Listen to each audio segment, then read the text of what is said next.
Okay, Chair Rubin, we are live. You can go ahead and begin. Thank you. Good morning, everybody. I'd like to call the meeting of the Civilian Oversight Commission to order. I trust that you and your families are doing well. Before we begin, I'd like to acknowledge the traditional territory of the Tongva people and extend our appreciation for the opportunity to live and learn on their territory. The hill we climb may be steep, but I believe we'll get there with cooperation from the Sheriff's Department and in collaboration with the community. It gives me great pleasure to welcome all of you to the first Civilian Oversight Commission of 2021. It's still hard to say that again. Our next meeting will be Thursday, February 18th. Of course, the work continues even when we aren't meeting. I want you to know that pursuant to a request from the Commission, Sheriff Villanueva has agreed to appear today to discuss the Sheriff's Department's response to the COVID-19 pandemic. Ms. Williams, will you please take the roll? Definitely. Good morning, everyone.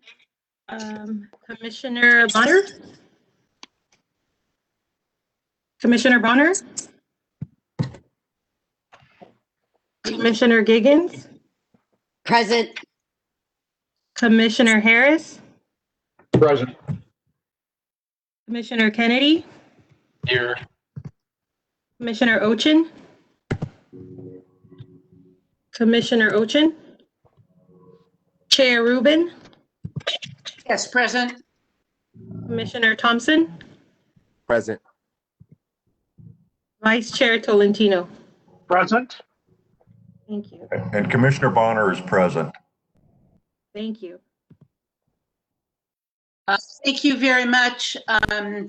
Commissioner Tolentino, would you please lead us in the Pledge of Allegiance?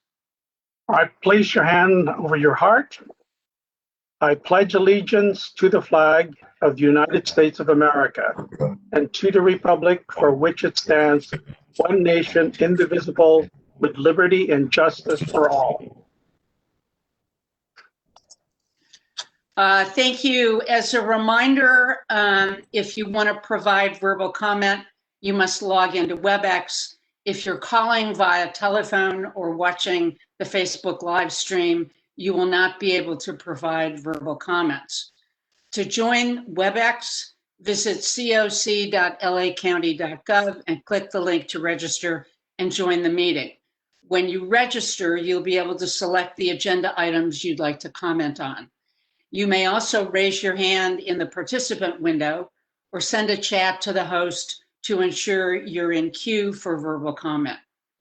When providing verbal comment, please eliminate as much background noise as possible.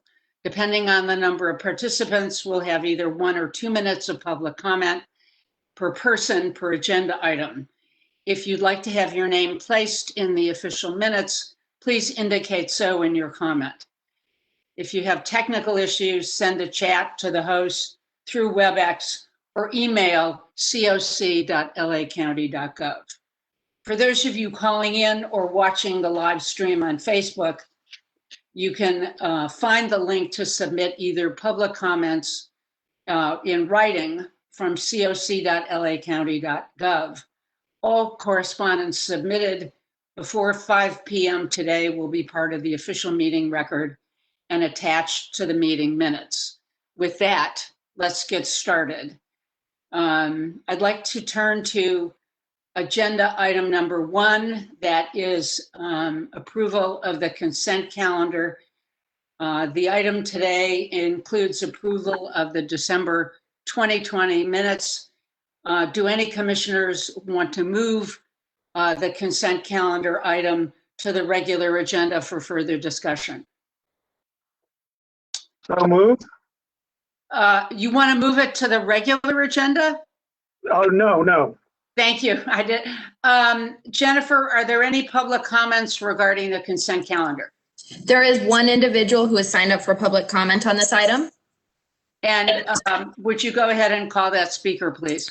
Okay, Silence Dogood, you are unmuted to comment on the consent calendar, which is the meeting minutes from December 2020. I have no comment on that. Okay, thank you. Please go ahead, Chair. All right, in that case, with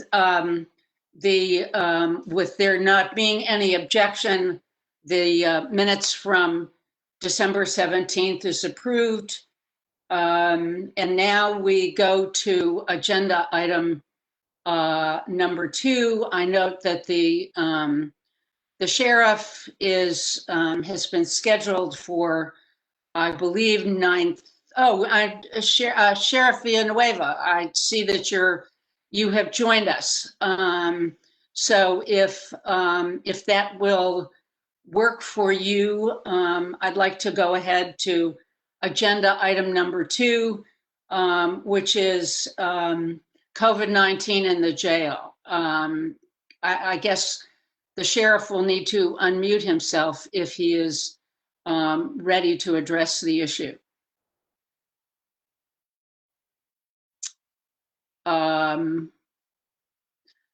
This is Commander Bell. The sheriff's not available, right? He's on his way in, so he will be here at 9:30. Oh, all right. Thank you, ma'am. All right. Sorry, thanks for that information. While we are waiting for the sheriff, perhaps we should begin to discuss item number 2B, which is the family impact remarks procedure. And if when the sheriff does appear, we can always take a break from item 2B to proceed with the sheriff. So moving on to item 2B, you may recall that at the last meeting, there was discussion about assigning staff to develop a procedure to allot time for families who have lost loved ones due to fatal use of force by the Los Angeles County Sheriff's Department, in order to have additional time to address the commission. The procedure for family impact remarks was attached to the agenda for this month. And before our discussion, I'd like to call on Mr. Williams to give us a brief overview of the procedure. Thank you, Madam Chair. Good morning to members of the commission and to our public. Wishing everyone a happy new year. This policy, and I really want to give credit to 2 of our staff members, Tracy Jordan Johnson and Frederick Chung, for putting this draft together.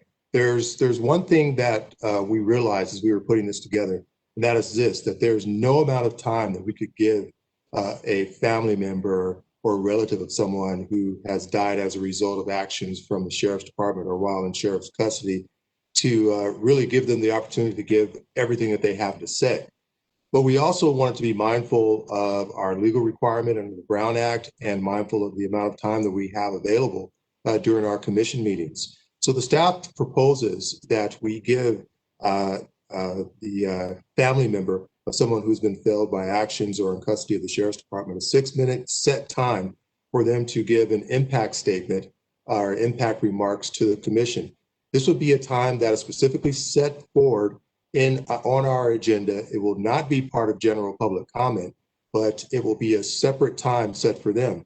If the family wishes to give some additional comments, they can do so during general public comment, but this allows them to have a set time during the agenda to give a 6-minute remark. Procedurally, the way that they will do this is they will notify our office 72 hours ahead of time that they would like to make a statement. Our staff will work with certain members of the commission to go over those requests and then pass that on to the chair. It will be up to the chair ultimately to make the decision as to how much time and how many people we will have give such a statement. Again, we know that 6 minutes is probably not enough time. In fact, we know it's not enough time, but we're trying once again to balance the equities between public comment, having an impact statement, and our requirements under the Brown Act. So with that, I'll turn it back to you, Madam Chair. Thank you for that. That's a very good overview of the one-page procedure, which has been part of the agenda. And at this point, I'd like to have any input from any of the commissioners who want to comment on this, and then ultimately we'll go to public comment on this. Commissioner Giggins? You need to unmute yourself. Thank you, Madam Chair, and good morning, everyone. Yes, I want to speak in favor of us adopting this procedure. I think it is, and I appreciate the staff putting together an outline about how this might work for all of us and for the community. This falls in line, I believe, with the work that the family, oh God, what did we call that? Well, I forgot the name. The family assistance. Right, exactly. We have our ad hoc, and that some of those things that were designed within that have been implemented, but other things have not. It's kind of stalled, as we know, with the pandemic. However, this is totally in line with the intention. And it allows, and it reminds me, and I'll remind all of us, that when we first started meeting as a commission, those are the people that we heard from first and most. These are the families who are impacted by loss of life due to encounters with law enforcement. So I just think that this is a very respectful way to carve out some special time. I think the way that it's set up, that it could be one family member or a couple of family members who would have that allotted time. I think it will show the respect that we have and set I would say, a trauma-informed standard for us to be able to listen well. That's great. Any other commissioners want comment or to express an opinion about the family impact remarks at this point in time? Okay. Commissioner yes. Harris, I just want to echo what Commissioner Giggins said. I agree. I think this is an excellent step in the right direction. I realize there's no amount of time that's adequate for the survivors of some of these situations, but this is at least an excellent step in the right direction, and we'll see how it goes from there. But I do think it's an excellent idea. Thank you for that. And I do want to remind everybody and state publicly that in addition to this issue coming up as a result of the family assistance ad hoc, certainly members of the public raised this issue and this concern and really gave us the impetus to take a look at how we were going to more equitably set aside special time for these family members. So to those people in the community and those family members who have lost loved ones in this regard, I want to thank them for their input. Without any additional commissioner comments, I'd like to see if there how many members of the public have expressed interest in making public comment on this issue. Jennifer? Sure. There are currently 13 individuals signed up for public comment. On this issue? On this specific issue, yes. All right. Why don't we go ahead and take their public comments, and then the timing should be right for going back again to hearing from the sheriff on COVID-19. So if you want to call the speakers, that would be terrific. Thank you. Sounds great. Thank you. And we will queue up our first speaker, but first an announcement in Spanish. Buenos días. Si necesitan una traducción en español para sus comentarios, simplemente digan la palabra español antes de empezar de sus comentarios, y alguien traducirá sus comentarios una vez que hayan terminado. Gracias. Thank you. And our first comment will come from Alex C. You are unmuted. Please go ahead with your comment. Hi, good morning, commissioners. I'm looking forward to another year of holding police accountable with you. I just want to say that I really hope that this motion passes unanimously. I don't see why it wouldn't. And I think this is a really wonderful idea to hear directly from the families. A lot of these families, because of our previous district attorney, have had absolutely no way of sharing their story. I mean, I think people brought up last week or the last meeting, you know, who do you go to when your family member's killed by the police? Who are you supposed to go to? So these people are lost and they have no one that they can share their story or their trauma with. So I really appreciate this. Especially want to thank Commissioner Ochen for, at the last meeting, beginning this momentum and people who followed suit by asking that their time be allotted to the family members. I think that was so incredibly important. I especially want Sheriff Villanueva to be here. He talked so much about how he wants to protect the victims and is already victimizing George Gascon, who is looking to help these family members. I think that he especially should be here and have to listen to every single one of these family members who have had to lose a loved one to the sheriff violence. So I definitely appreciate this. I think anyone with a soul would agree that this should pass unanimously. I just want to thank you for this and uplift that this is absolutely the right move to make. I reclaim the rest of my time. Thank you. And the next comment will be from Irma Cooper. Irma, you are unmuted. Please go ahead with your comment.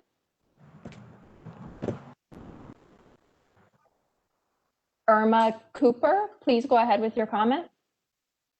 Yes, can you hear me? Yes, we hear you now. Please go ahead. Good morning. Thank you for drafting a policy because it is very important that family members be allowed time to share their pain. I am concerned that the comments will not go on public record. And I think that needs to be seriously considered because otherwise, what's the purpose if people cannot go back and see that family members have expressed their concerns? Thank you. Thank you. And the next comment will come from Khadijah Shabazz. Please go ahead with your comment, Khadijah.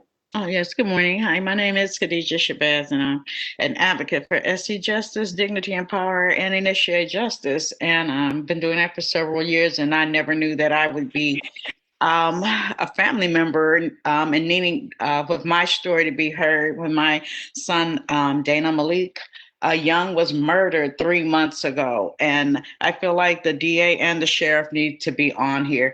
This trauma that the parents and the family members incur, these stories need to be heard. I think everybody gets numb to these stories of the murder that they're so used to doing. You know, I'm traumatized now trying to get my words out. I just got, and I'm fortunate to have gotten an autopsy report on how my son was murdered. So I spent my last night thinking of what to say to you as I visualized the back of my son's head being blown off, his back being blown out. And I'm, what is the city, what's going on here in the city of angels, the city of love that people come from all over the world to see.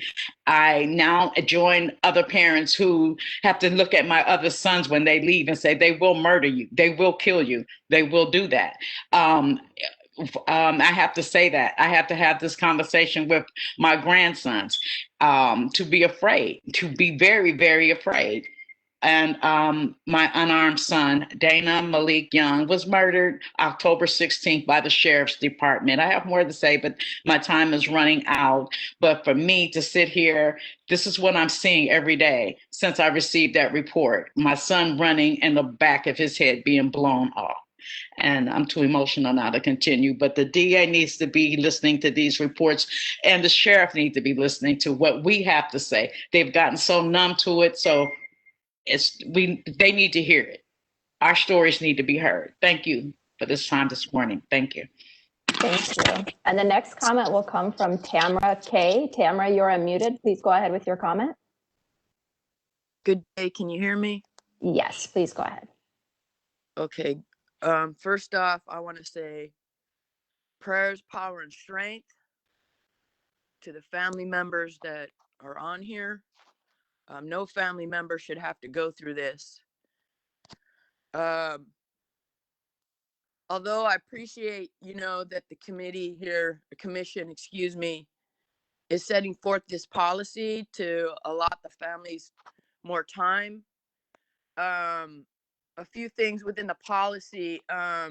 It says that y'all retain the discretion to determine who will be able to be invited to provide FIR, for each meeting for the family impact remarks. What is that discretion exactly?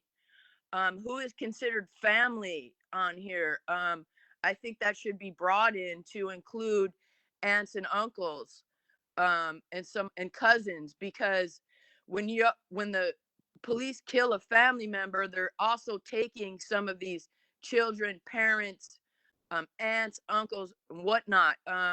So the family members are also taking care of one another once their mother, father, daughter is stolen. So I think that should be brought in to who is considered family. And then the time allotted is, families are traumatized on here. I mean, just listening to Miss Shabazz on there, that's traumatizing for her to go on and have to relate what happened to her son. And I don't think 6 minutes is nearly enough time. So, although the policy is welcomed, it needs to be brought in to include Thank family you. members. And what is that discretion exactly? Thank And also, you. as Thank stated, you. And that does conclude your time. The next comment will come from Q Jean-Marie. Pastor Q, you're unmuted. Please go ahead with your comment. Good morning to the commission and to the hope everyone is doing well this morning. It is amazing to me that this has to be a policy and not just a matter of just plain humanity. System should be created. Every system in this city, in this nation, should be created for the people, to serve the people, not the people serving the system. Oftentimes we have these meetings and it seems like we are trying to defend a system. We're trying to save a system. We're trying to uphold a system, but not the people. So I want to make sure that we come back and realize that our systems are to serve humanity. So definitely I support this policy. And whatever needs to be done to the policy, whatever amendment needs to be done to the policy to make it as easy for family members to share their grief, to share what they're going through.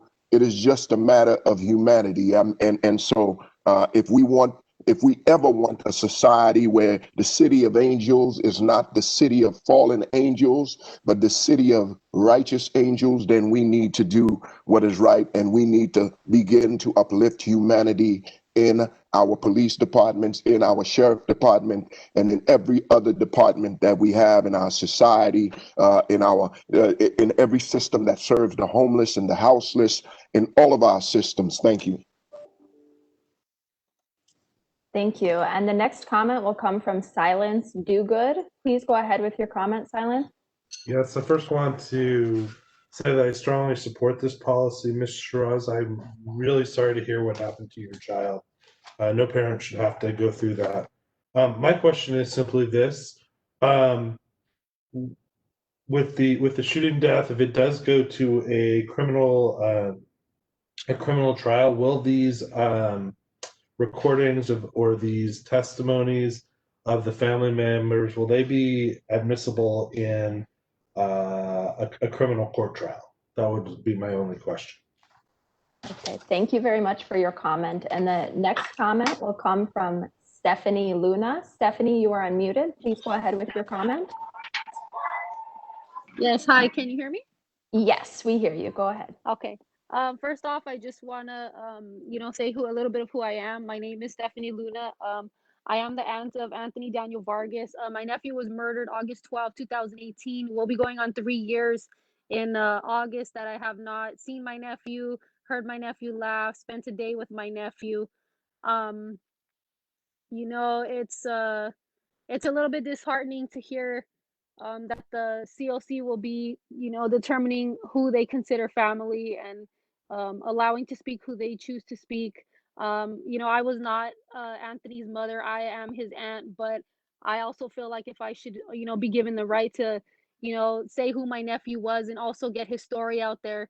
You know, when they killed my nephew, the media and the sheriff's department actually went on the news for multiple minutes giving their narrative of what happened. And I feel like now it's our turn. You know, this should be our time and our moment where we share our stories and where everybody is, you know, forced to sit there and listen, specifically, you know, the new DA and Alex Villanueva. I know he's on the call right now, but who's to say if he's even hearing the story? He can have us on mute. He can have his computer off for all he cares. I just feel like I said, while we appreciate the motion of, you know, even being given the opportunity to speak, I feel like this is something that should be given automatically, seeing as how the sheriffs are given, you know, their time to speak automatically. And you know, that's all I have to say. Just, I would just say to listen to the families, because believe it or not, we know what we're talking about, and you guys can learn a lot from listening to us, as far as, you know, hearing what we endure on the daily from the sheriffs, the harassment, you know, the constant harassment that we receive from them, and just you know, just listen to us and amplify our stories and get to know who our loved ones were and not what the media has portrayed them to be. Thank you. Thank you for your comment. And the next comment will come from WR. You are unmuted. Please go ahead with your comment, WR.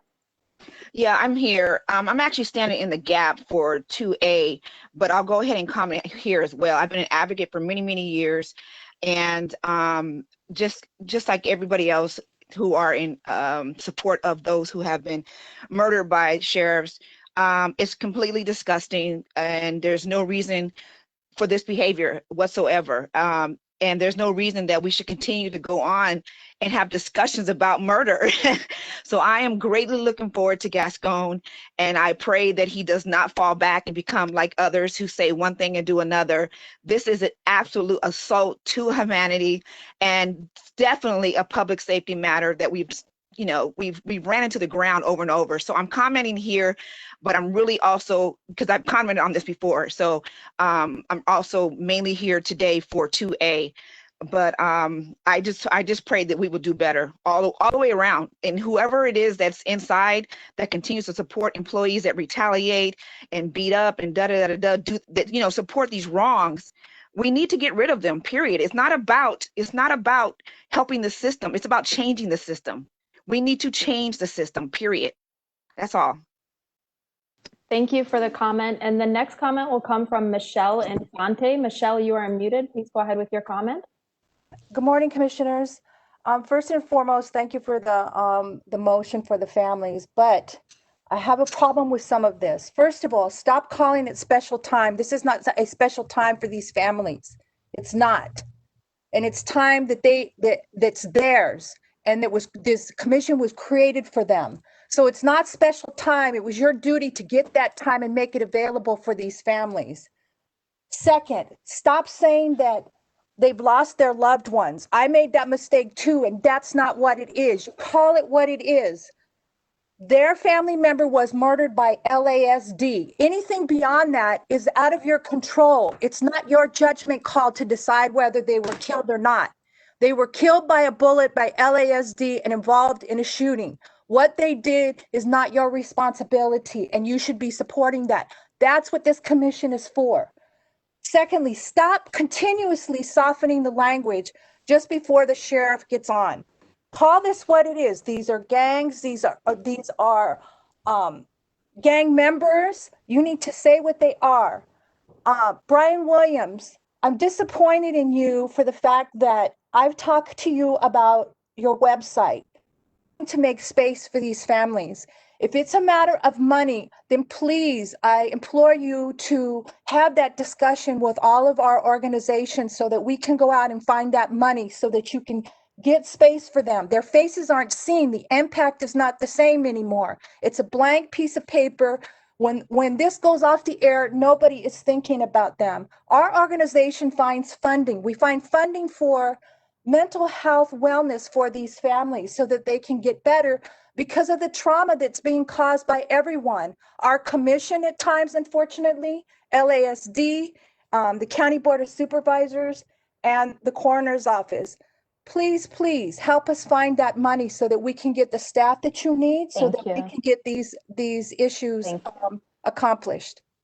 Thank you. And the next comment will come from Melissa Mateo. Melissa, you are unmuted. Please go ahead with your comment. Hi, my name is Melissa Mateo. I'm calling to support this policy, but I want to echo everything that Michelle has just said. I think doing this is the bare minimum that you can offer a family that has experienced such a violence at the hands of the sheriff's department here in LA, and the family's already has experienced so much violence and trauma due to at the hands of the sheriff's department. And I think this is the bare minimum. And if anything, you should this is a moment to empower the family and give them as much say that they can get. So I want to echo also what I forget your name, but an aunt talked and said that she's family. So yeah, I just want to say that people should be allowed to decide who their family is, and you guys shouldn't be the ones with the power to decide who the family is or with the power to determine who gets to speak or not. Again, I want to just say that this is the bare minimum that you can do considering the trauma and violence that these families have endured. I yield the rest of my time. Thank you. Thank you. And our last public comment on this agenda item will come from Jess Estes. Please go ahead with your comment, Jess.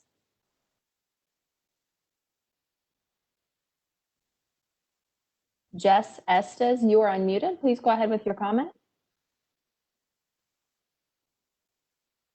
Okay, hearing nothing, that concludes our public comment on this item, Chair Rubin. Thank you very much, and thank you all for your public comments. As always, I learn a great deal from listening to all of you. And before we have input from other commissioners, I do want to make a couple of comments. One is, like this entire commission hearing, it is all recorded. So there was certainly a question as to whether any of the family members' comments would be in the public record. It will be in the public record because their comments are part of the commission hearing, which of course are recorded.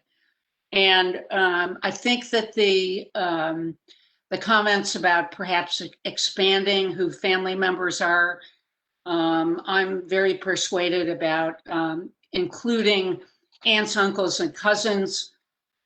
So when we get to talking about amending this family impact remark policy or procedure, I would certainly want to do that. And I think, Michelle Infante, you made a very good suggestion about perhaps finding a spot on the COC website where family members' stories can be put and regularly considered. So I think that was a very good comment as well. And as far as the issue about discretion and how that impacts which family members get to speak or not. And my own opinion is that because we have so much going on at our meetings, that if we had 20 family members who wanted to speak about their loved ones who were killed at the hands of sheriff's deputies, that would essentially take the entire meeting. So there has to be some way of limiting numbers.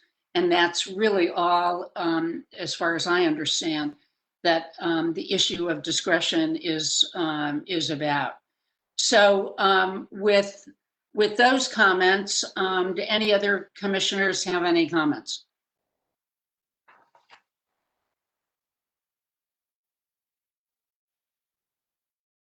Yeah, This is I do. So I'm Priscilla, go ahead. sorry. Okay, so I am very much in support of this policy, but I also think that we should go further because we should be looking at the family members and the community members who loved and supported the victims of Sheriff's Department violence as subject matter experts, like we do the Sheriff's Department. If we're going to give the Sheriff's Department time to talk about things, for example, like the coroner's process or how retaliation against family members, I think it is incumbent upon us to also give space and time as part of our agenda, not just in terms of our public comment process, giving families who have direct experience with those processes an opportunity to share with us how they've experienced those processes, to inform us about how we can better shape policies, how we can better intervene. So I think that should be an ongoing practice for us to make sure that we're reaching out to family members who've had direct experiences about the policies or issue areas that we're addressing on a given agenda. But again, I'm in support of this motion, and I'm grateful to the staff and to the chair for bringing this to the commission. Thank you. Yes, Commissioner Giggins. Yes, I think there are some really good points made. And I concur that we should widen the which relatives who could, they could choose among themselves or who will speak. But I think also, I just like to propose that we might want to consider having someone come and make a presentation on traumatic grief. I think it might be time. I think we looked into it a little bit a couple of years ago, but I think people still don't understand the impact, and also, it's not a linear experience. It's a very deep, profound experience of loss, and it can take many forms, and it can show up in many different ways at many different times. So I think it would be valuable for us if we could perhaps invite at one of our next meetings someone or some couple of people to come to do a presentation on traumatic grief. Thank you. As sort of disjointed as this may appear, I'd like to take a break from item 2B, which we will get back to, because I see that Sheriff Villanueva has appeared. Welcome, Sheriff Villanueva. Once again, I'm glad that you're here to talk about agenda item 2A, COVID-19 in the LA County jails. As you know, during the last 10 months, the Commission's ad hoc committee on COVID-19 has met with key stakeholders regarding the efforts by the Sheriff's Department to mitigate COVID-19 in the jails. It's important, once again, as you're the leader of the Sheriff's Department, to update us on your efforts to prevent the spread of COVID-19 in the jail. Because of the limited amount of time that we have with the sheriff today, I'm going to ask at the conclusion of his remarks that we give each commissioner an opportunity to ask one question. And then after those questions, we'll entertain additional questions from other commissioners before going to public comment. So with that, Sheriff, I'd like to give you the floor. And I know that we are all looking forward to hearing what you have to say. So welcome. Thank you, and good morning, commissioners and concerned community. And as we spoke last month, I'm here definitely at your invitation and to have a good discussion regarding COVID-19 and in the LA County jail system. And I can report as a whole, our efforts to combat COVID-19 in the jails as the largest jail system has been successful.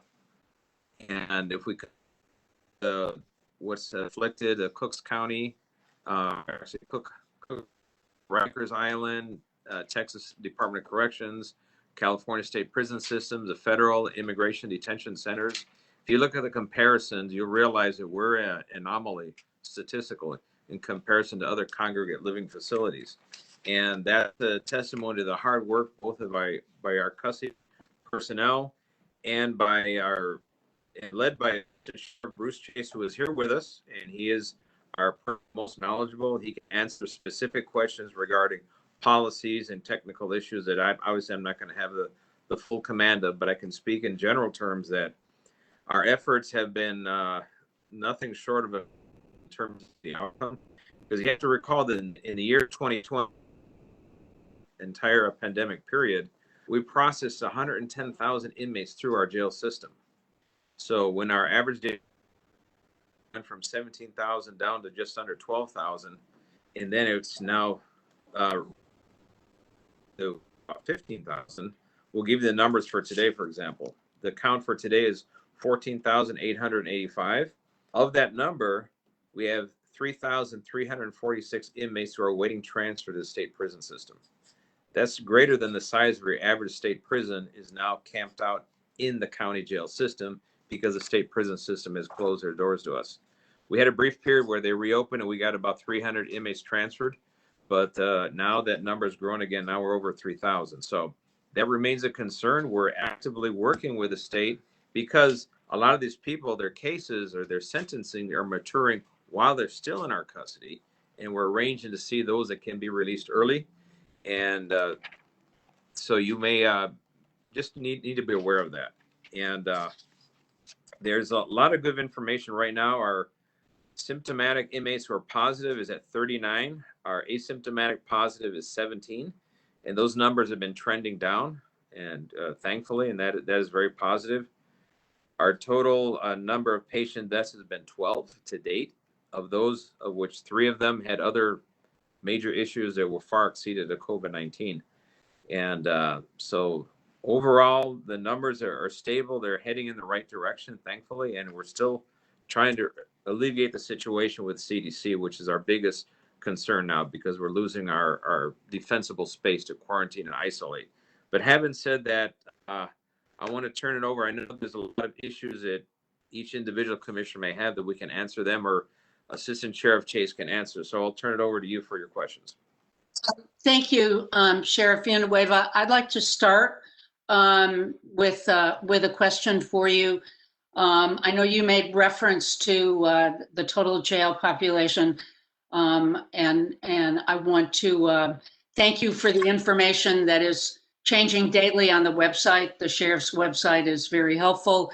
But I am very concerned, as I know other commissioners are, is that the population numbers have grown tremendously.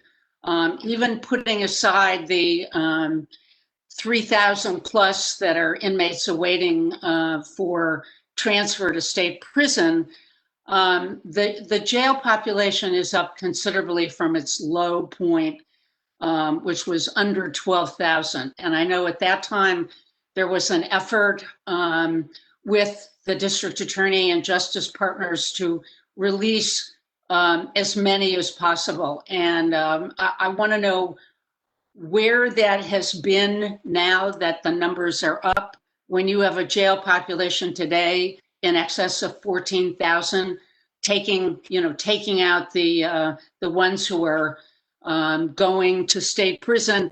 That number is still high, and I'm sure that you're aware of what's going on in Orange County.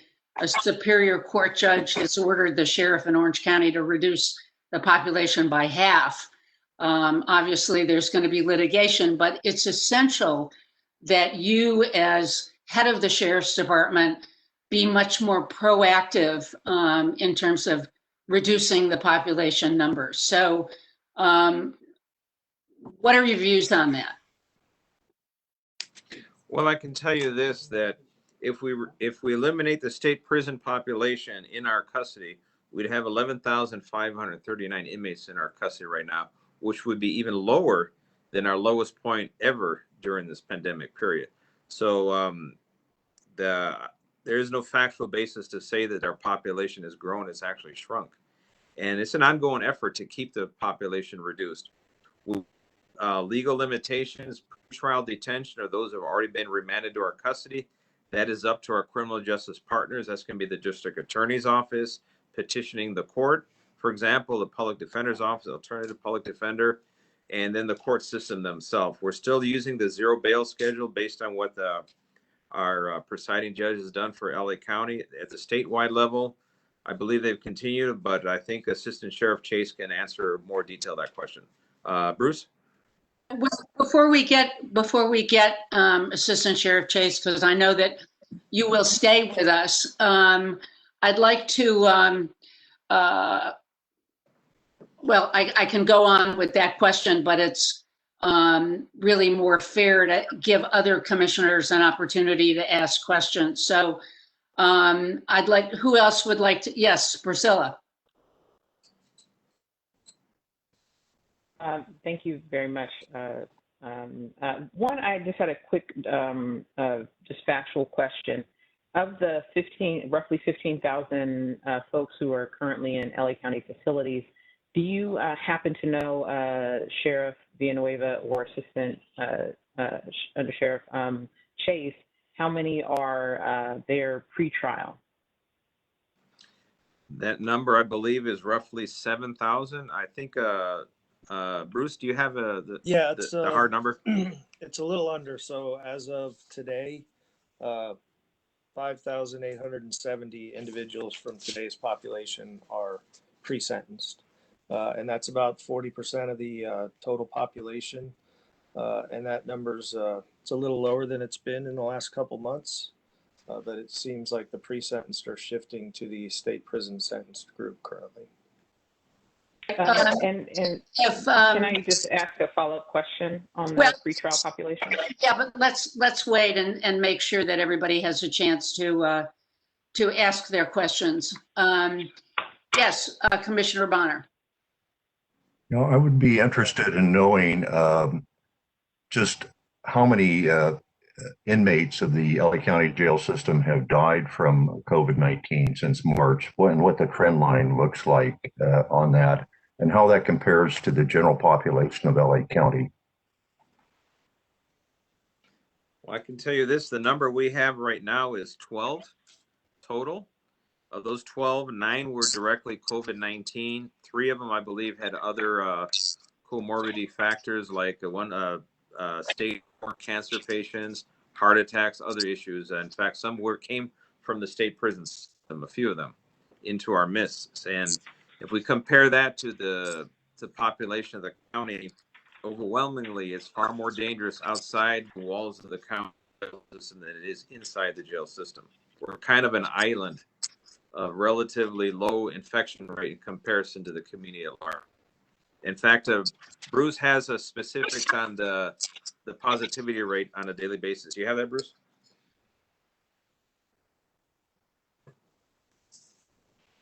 Yeah, so currently our positivity rate is 8.2% and the county's rate is 15.3%.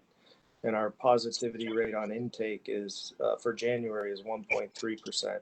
So we did experience a surge in December, just as the county did as a whole. But our numbers have already started trending down. Our 7-day average as of Tuesday was 3.3%, when the county's was at 16.5%. So we're trending in the right direction, but it's a daily struggle.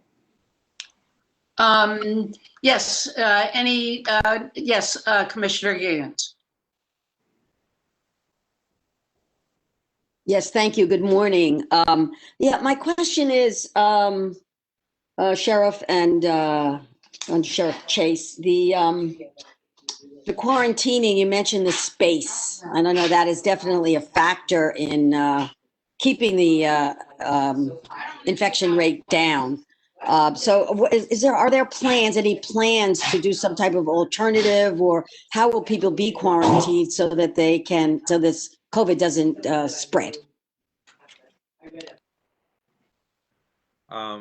Bruce, can you answer that? Yeah, so obviously with the increasing population, it's caused it to be a little bit more of a strain, but we were prepared for the surge, and we still have dedicated space because we're still a couple thousand under our original population. So we, in March, early on, set aside dedicated treatment space and quarantine or isolation space for anybody displaying symptoms or under observation, awaiting test results because they showed symptoms. So we still are good with that space, and we managed last month to maintain it. So we were able to continue to separate and isolate individuals that needed heightened care. And then our quarantines, we err on the side of caution. So we'll quarantine a location anytime an individual comes out of a housing area for observation and testing. The housing area gets temporarily quarantined. If the test comes back positive, then the housing area stays under quarantine per the CDC and DPH guidelines. So they shelter in place and they just have heightened surveillance by the medical crews. So that's how we've been dealing with our quarantine and our isolation throughout the last year. And so far with our healthcare partners, it's been working. Who else has a question at this point in time? Chair Rubin, Xavier Thompson. Yes, go ahead. Thank you so much. The question I have, in addition to the measures that you're taking, when are the inmates tested for COVID and how often are they tested? So since May, Sheriff, can you address that? I'll let Bruce answer that. So we test every individual coming into the system. We've been doing that since May. So they get, regardless of symptoms or not. We've had a procedure in place to separate and take to patient care areas immediately anybody coming into the system with COVID. We laid those procedures out at the beginning in March. But so everyone's tested at intake. Everyone is tested if they show any symptoms or complain of any symptoms. They're separated and isolated and tested. And then the Correctional Health Services also has a medical surveillance team for more vulnerable patients that is going around every day of the week checking on more vulnerable individuals and offering them asymptomatic tests. I should note too that the those facilities or systems that did not take the aggressive efforts that we took early on, they are the ones that are suffering the higher fatality rates and the lawsuits and the orders from judges ordering them to reduce their jail population by force. So this is definitely, the efforts we took became a template for the successful systems to use to defend their inmate populations. And definitely a big shout out and kudos to Correctional Health Services for the fine work they've been doing, working with our security people and aggressively providing the medical treatment, the isolation, the creating that safe space so we can treat and still keep control over the whole system without it spreading like wildfire. Next question from a commissioner, Commissioner Tolentino. Yes, related to the testing, are inmates, when they're released, are they tested to prevent like community spread of what's going on? And secondly, are vaccinations in the works to be planned?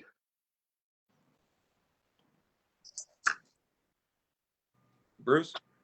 So there is not currently a testing prior to release procedure.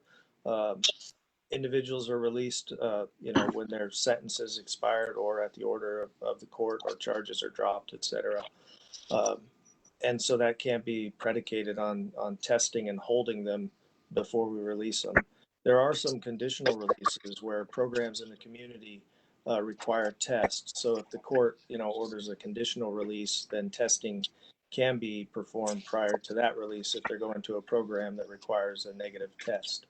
But just in general, individuals are released and they're, given, instructions and take precautions just as any other free person in society would. And the danger is, as the sheriff mentioned, that there's widespread community spread these days. So the precautions that they learn while they're with us are helpful to the community as a whole. And then what was the second part of the question? Are vaccinations being Oh planned? yeah, the vaccinations. Yeah, so no, we've been advocating along with correctional health for since the beginning to vaccinate both our inmate population and our custody staff that has regular interaction, primarily in the patient care areas and the intake areas. And so CHS DPH did provide us with the first batch of vaccine doses, and we began on Tuesday morning vaccinating staff and inmates in our correctional treatment centers where correctional health services has started. Because Department of Public Health has expanded that, the public availability now to those 65 and older, that will likely be the next population that correctional health services targets, but we anticipate rolling out the vaccine to all the individuals in our custody at the same rate that they're allowed to roll it out in the community at large. Okay, that's great news. Any other commissioner questions at this point? Yeah, Commissioner Rubin, this is Commissioner Harris. I'm sorry. Oh, JP, go ahead. What are you doing to minimize bringing COVID in from the outside by our employees who are always working shift work?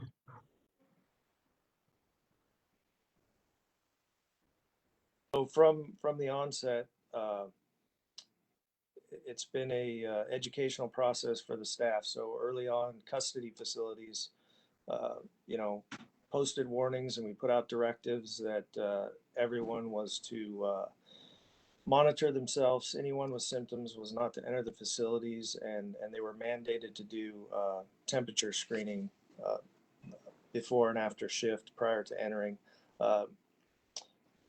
Within the last month, we've installed actual temperature scanners that catch everyone coming in. So you can't get into the facilities without being scanned. So that's been helpful, but those have been our primary targets. We also, there's an employee testing program that the Sheriff's Department has. So anybody who has any symptoms or has potential exposure to a symptomatic or positive person has the availability of testing. So we quarantine those individuals or restrict them from coming into work while they're waiting their test results. And so far it's been pretty successful. Thank you. Any other commissioners who haven't had an opportunity to ask any questions? Please let me know now. I'm sorry, Sean, did you have a question? Okay. Sheriff, going back, if I could, and then I'll get back to you, Priscilla, on the issue of the jail population. As I indicated, your website yesterday said that the total jail population, separate and apart from those state prison inmates awaiting transfer, was getting close to 15,000, and that is a number that I think we can all say is troubling, considering the fact that early on you had done a good job in terms of reducing the numbers. So now that there is a new district attorney who might be more amenable to granting requests to release inmates early, what are you doing to be proactive in this regard? I think you misstated my position. That number 14,885 is inclusive of the state sentence inmates. It's not in addition to. That's inclusive. So we continue our posture. The low-hanging fruit has already been picked early on. Those are people that are near the end of their sentence. Those are county sentences. And the same thing with the AB 109 crowd as they approach their sentence. And we're getting the state to provide us authorization to release them, but we can't release them on our own because they're not, those are state sentence. And so those are working fine. We also females, they've been released early on. And Bruce, you want to add anything to that?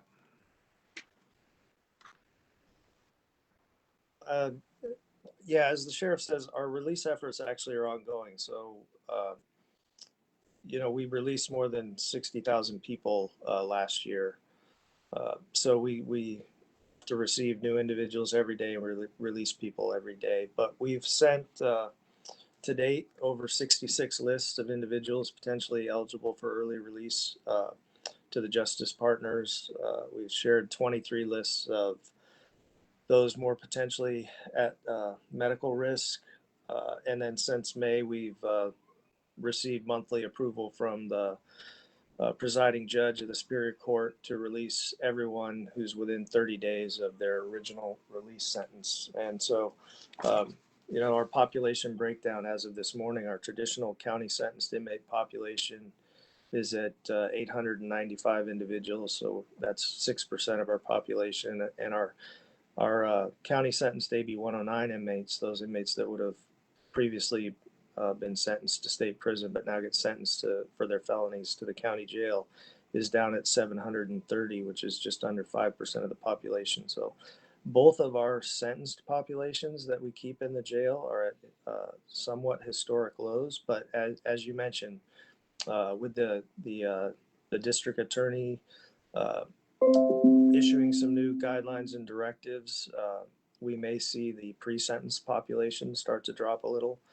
We also have roughly 21% of the population has been sentenced on at least one case, but is still pending on other cases. So that's another population that's a little more difficult to draw down. But we're working with the justice partners daily. In fact, we just had a meeting a couple days ago with the representatives from the public defender, the district attorney, and the presiding judge of the criminal courts to work out a system to vet the current AB 109 sentence population for potential early release. And so we just provided that list to our partners. That's great. Sheriff, I do want to apologize if I was misreading the statistics on your website, because it just seemed like the numbers were just so much higher. And I want to thank you for correcting me on that. Anybody else have any additional questions? Priscilla, you did, I think. I have many questions, but I know that we want to also hear from our community, so I'll try to keep them brief so that the sheriff hopefully can be here to hear from public comment. I want to go back to the pretrial population because that seems to me to be an area where the sheriff's department can work with justice partners to reduce what is roughly 40% of the non-state sentenced population. And I'm wondering, beyond the meetings that you've described, if there will be any additional initiatives, and if you will be targeting, and if so, whether you will be targeting the medically vulnerable population in the jail. I just want to highlight a couple of numbers that come from the UCLA COVID in the jails report that I hope that your staff has been able to read. Roughly 13% of the population as of the time that the report was written in December of 2020 is over the age of 50, a vulnerable group. About 66% of the population has reported that they suffer from a chronic health condition. 39% have respiratory illnesses. 9% have some form of heart disease, and 17% have chronic underlying illnesses like liver disease, again, which puts these folks at higher risk of severe illness from COVID. So one, if you are going to address population reductions, how have you, are you going to be targeting these medically vulnerable groups? And then my second question is just about how we know what we know in terms of the positivity rate and the number of people who have COVID in our facilities if we test upon entry. And I'm just wondering, do you do, that doesn't seem to give you an adequate picture of who actually has COVID in the facilities. You know who has COVID were not coming in. But if you don't do either sample testing or universal testing regularly, how do we know how many people actually have COVID in the facilities today? So those are my two questions. Are there initiatives to reduce the number of medically vulnerable folks in custody? What is being done, again, about the pretrial population that falls within that category? And then how do we actually know how many people have COVID if we only test upon admission? Folks obviously can get it while they're inside from a number of different sources.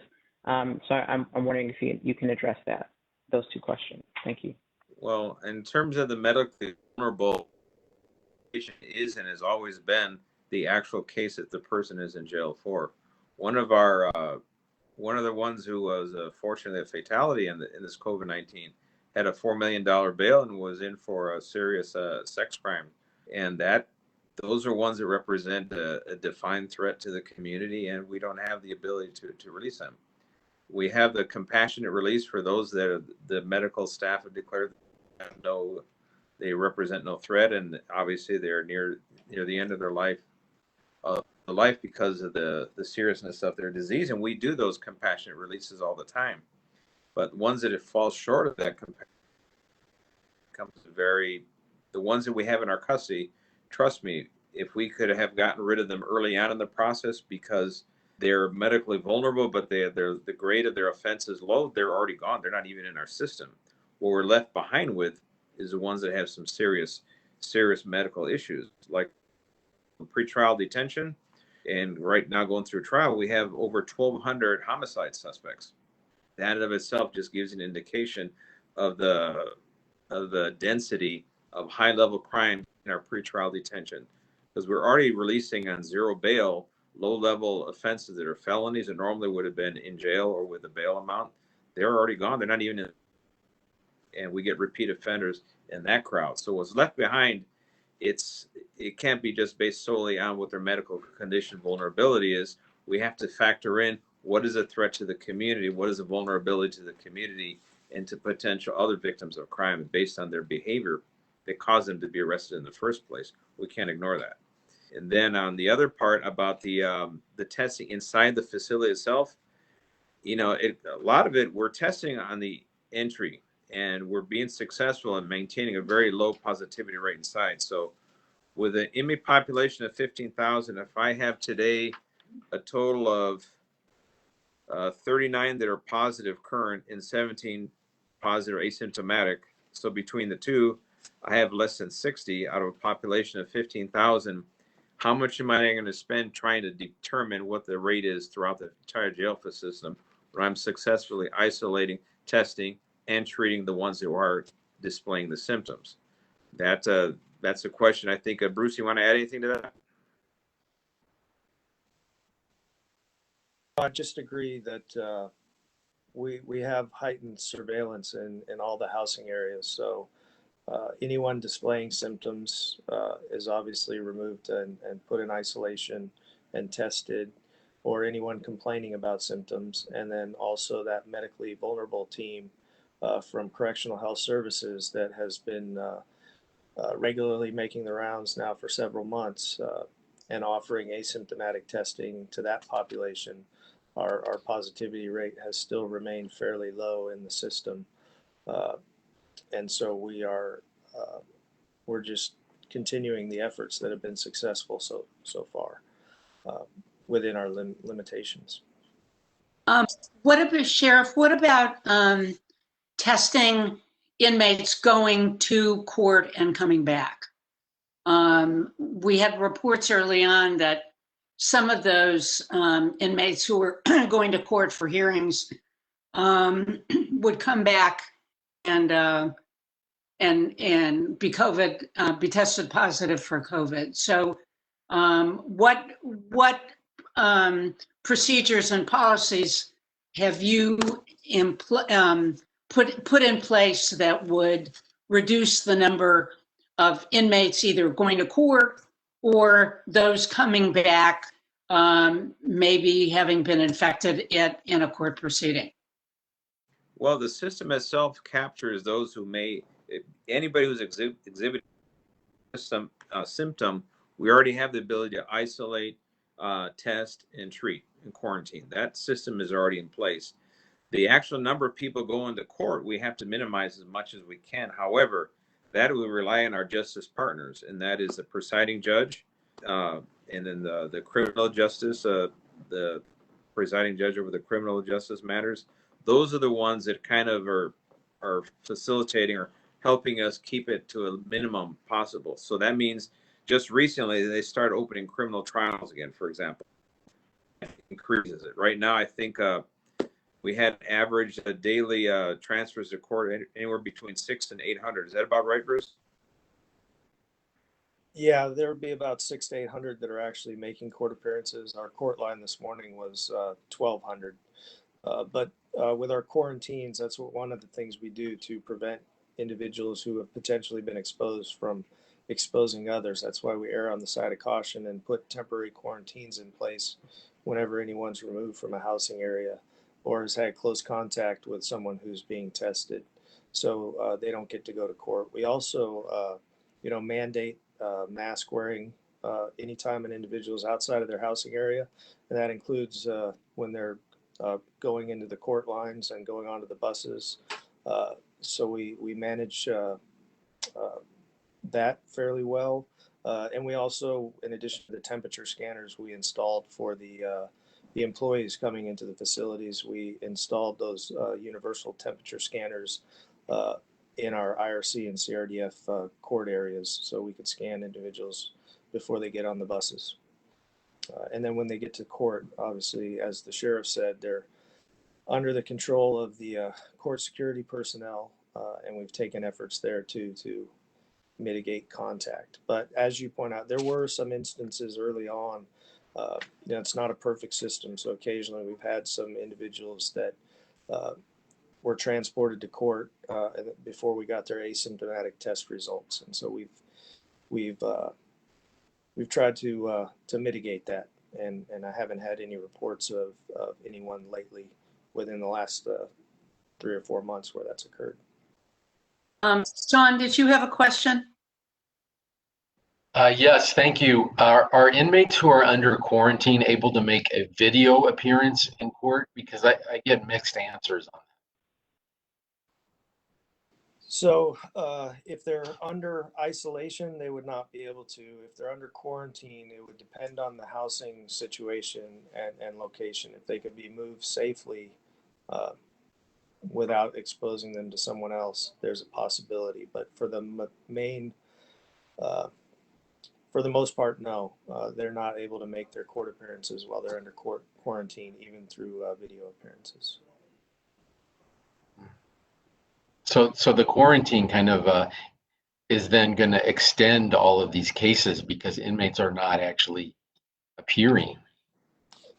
Yeah, so some of them have missed court appearances. You're absolutely right, sir. And Sheriff, have you any plans to extend the video conferencing so that fewer inmates would be transferred to court, that they could handle their cases via video conference? I know that there has to be a waiver, but there seems to me to be a lot of some number of situations where video conferencing would at least alleviate having somebody transferred back and forth. Well, when we had the total shutdown back in March, we were able to kick off a video arraignment system. And we had, I think, about 11 of our patrol stations were set up with a capability to do video arraignments with the courts that were in their adjoining areas. And then municipal police departments and LAP availing themselves to this, so that negated having to transfer someone all the way to the county jail system. And that also prevented us, because half the time someone who's done a video arraignment from the station jail, typically the court releases an own recognizance, so that's one less trip of an inmate to the county jail. So that was pretty successful. However, that system was set aside once they reopened the courts again, and we have some obviously a limitation of resources because it is not cheap, it is expensive. to set up the infrastructure for that on a permanent basis, obviously. And we also have to have the cooperation of the DAs and the public defenders. And that was the most resistance we had received, was actually from the public defender's office in this process. But the judges were all for it, DAs were all for it, and the alternative public defender was also all for it. But for some reason, the public defender side, they had objections to it, which, you know, everyone has legitimate objections, but all the parties to agree on it to be able to move that forward. Has there been an attempt to inquire of all the parties, whether, you know, considering how long this has gone on and the increased numbers, that more of the parties might be amenable? And I guess, what have you done to try and get that moving again? Bruce? So, as the sheriff said, we're in constant discussions. The station arraignment pilot that we were able to kick off was at 13 of our patrol stations, and they were hubs. So, as he mentioned, we were able to avoid people entering the main jail system. They can make their appearance and then be released from the station jail. But the personnel on our side that had to staff that were transferred from the actual courtrooms that they would normally be providing security for. And so once the courts reopened, we had to shift those individuals back to the actual courthouses. But we have partnered where we can. So, as for example, Department 95, the mental health court, has worked with us to provide most of their appearances now via video conference. And so at the beginning of the pandemic, we only had Twin Towers and CRDF set up for video appearances for Department 95. We've now expanded that to every single one of our jail facilities. The project that the sheriff was referencing, where the public defender wasn't able to work the logistics, was a recommendation from the presiding judge of the criminal courts to try and do more arraignments at the central jail arraignment courts. But because LA County is so large and we have so many courtrooms spread out across the county, it was difficult for them to try and arrange for the public defenders to come from these remote areas down to downtown. But we are working.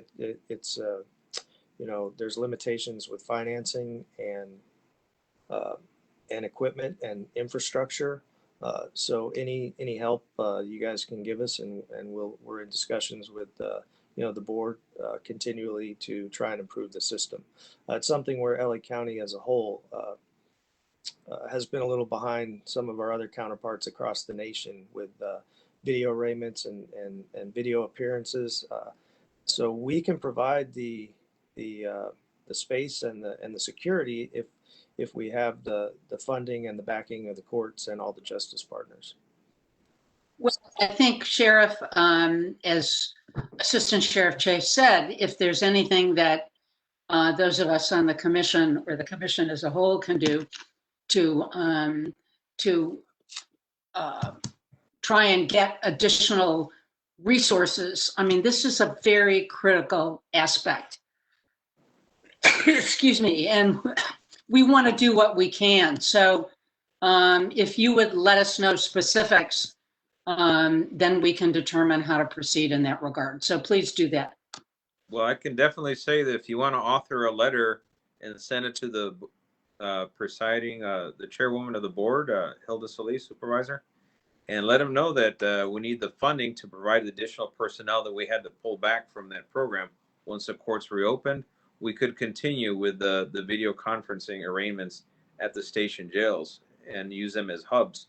And that would help bring us down the amount of inmates that are being transported every day back and forth from court. So, but it comes down to funding. Any other questions at this point? If not, we can go to public comment. Sheriff, I don't know what your time. Go ahead, Priscilla. Sorry, I do have additional questions, but I'm just kind of wondering when I should ask them, if I should ask them now or wait until later after public comment if the sheriff will agree to stick around for additional questions.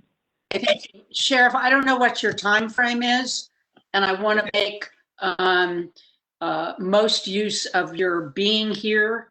So it's now 10:20. How long can you stay with us this morning? We're kind of eating into my next assignment, but if you want another meeting at 10:30, we can accommodate that. Okay, I'm not sure. Oh, wait a minute. No, I got my calendar's cleared up till 10:30. Okay. Why don't we, Priscilla, while the sheriff is here, if you have an additional question or two before he needs to leave, I think it's important to be able to pose the questions to the sheriff while he's here. Thank you.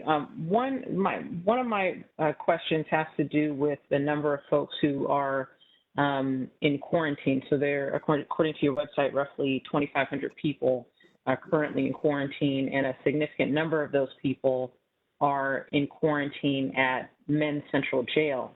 I'm wondering when people are put into quarantine, is there additional testing being done? And are there heightened hygiene, social distancing, mask wearing protocols that are put in place to ensure that folks in quarantine aren't being exposed unduly to COVID? Bruce? So when they're placed on quarantine status, there's heightened surveillance from the medical staff. So they're checked a couple times daily normally, and they're also advised, because we have deputies providing security constantly on scene, to notify them if there's anyone who comes down with symptoms or starts feeling ill. But the reason the numbers are somewhat higher at Men's Central Jail is there are more dorm style areas under quarantine there currently. And so within their housing areas, we provide education, and Correctional Health Services provides education as far as masking and social distancing.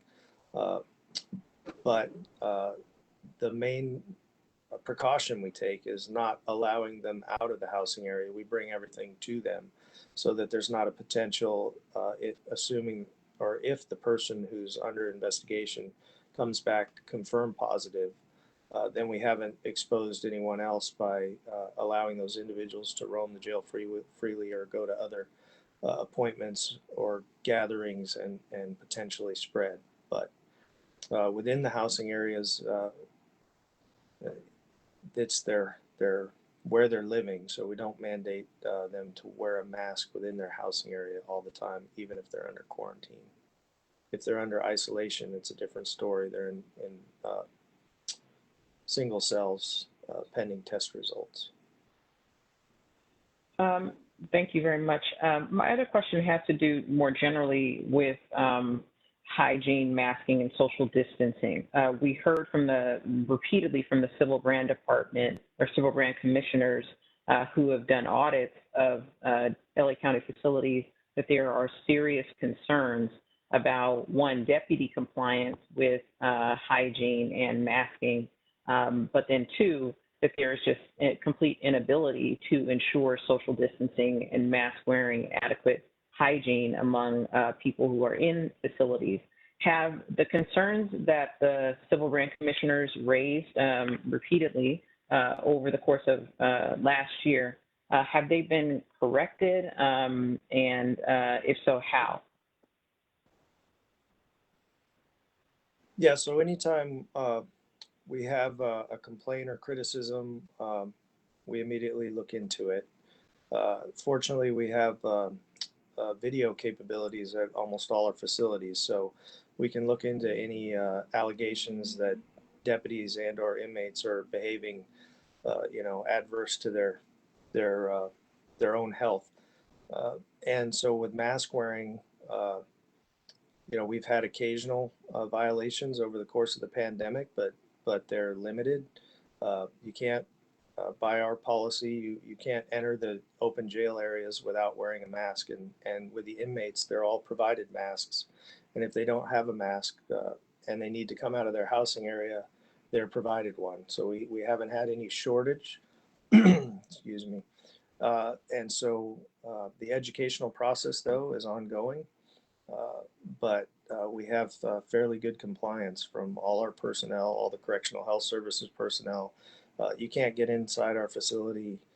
You can't walk in the door without having a mask on, even when you're outside security, regardless of who you are. And we also, last month implemented the same procedures in line with the county guidelines that so anyone walking to or from a parking area at work who can't maintain social distancing is required to be masked.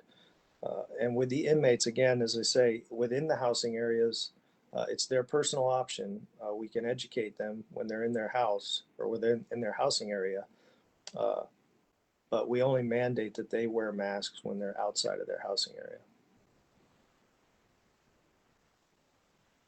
Wouldn't it be more prudent to mandate wearing masks in their housing area and outside their housing area? So that would be akin to you or I being required to wear a mask in our house at all times. And it just, as you can imagine, it just becomes a little intrusive on their own freedom and ability to regulate their own behavior. But there are a lot of individuals who do choose to wear masks when they're socializing in the day room areas or when they're moving around their housing area, depending on the size of it. But it's a situation where we're not going to forcibly mandate that an individual wear a mask 24 hours a day because it's just not practical, and it would cause, I think, more harm to the inmates than potentially good, other than the education process. Right. There's also a practical. Go ahead.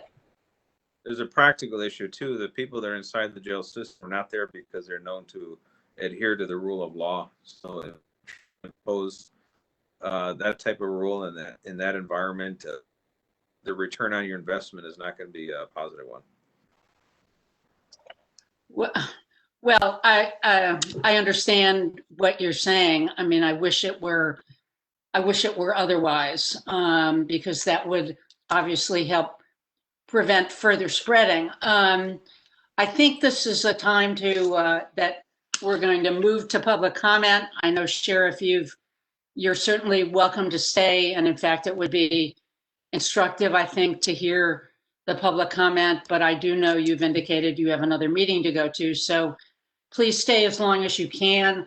I want to, again, thank you for your time. And as you understand, this is an ongoing issue. We'd like to invite you to come back next month to continue this discussion and also explore with us how we maybe can make a pitch for additional funding. So, okay. And I would just say in closing that your work product and that of the OIG, I really want them to make sure that when we generate a report of any kind, it helps us if you acknowledge the receipt of the report, you incorporate the findings, you can challenge them, critique them, but we need to have a good exchange back and forth. I think you got a copy of the click video that we presented. We have all the employees doing an attestation form right now. We got 78% of the department to sign the attestation form and watch the video. So we're making big progress in this area, but what we do, we need you to acknowledge it, and it needs to be reflected on your reports that are generated. So that way we have an honest dialogue going back and forth. But with that, thank you for the opportunity, and we'll see you down the road. I hope to see you next month. Thank you. At this point in time, I'd like to go to public comment, and then we can have some additional commissioner comments. Jennifer? Sure. So we have 15 individuals currently signed up for public comment and an announcement in Spanish before we begin.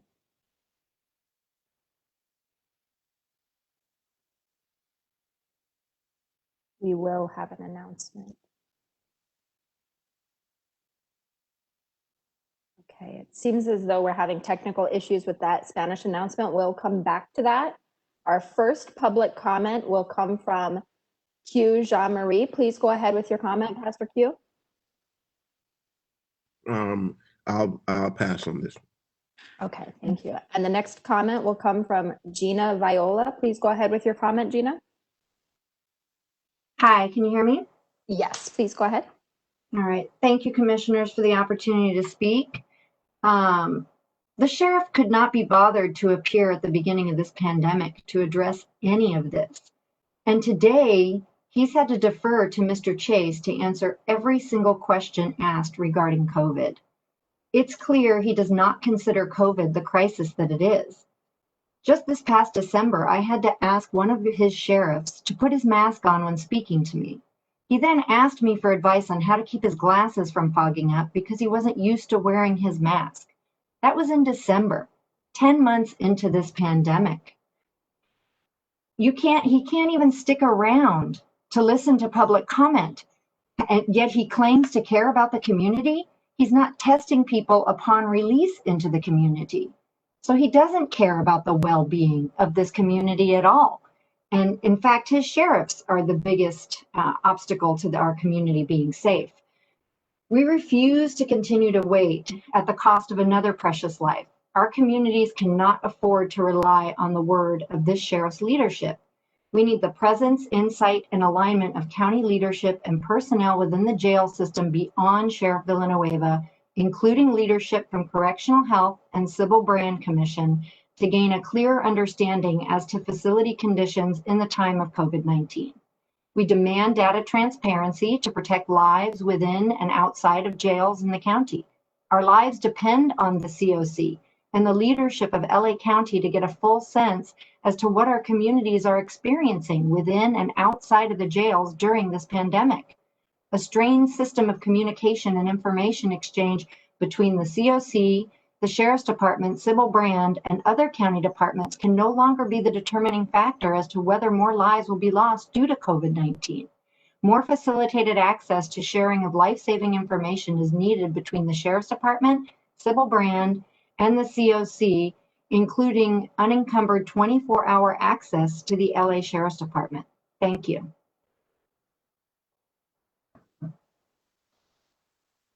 Thank you.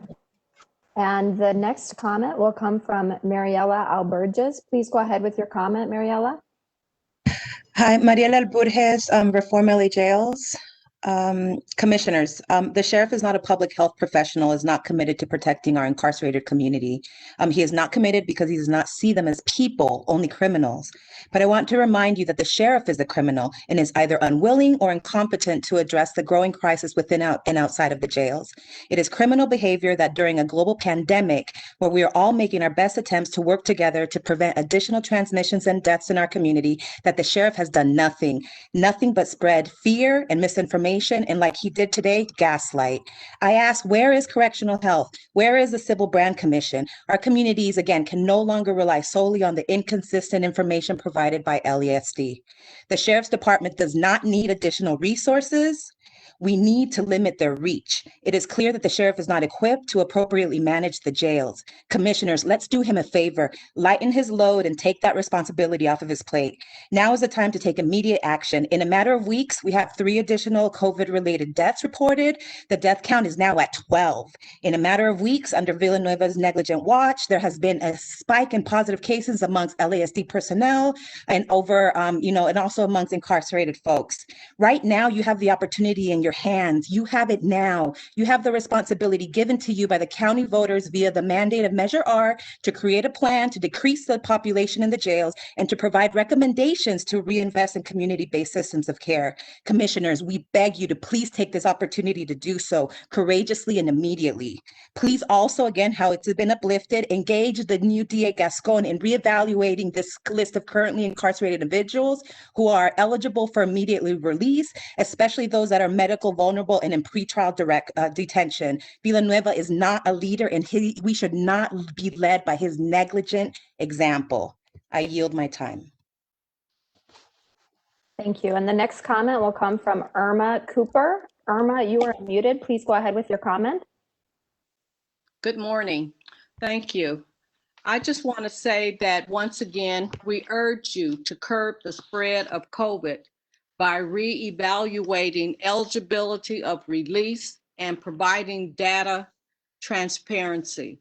With LA being a global epicenter of COVID pandemic, the transmissions in our LA County jails are at an all-time high.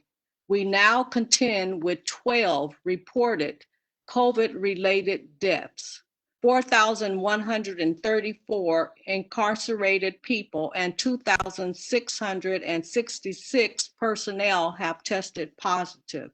The time to act is now. The sheriff doesn't appear to be concerned about this, and I wonder if he has even visited the quarantine areas himself. He appears not to know anything and always referring to Mr. Chase. 5,000 people are waiting for trial. They're guilty of nothing, and they could die of COVID.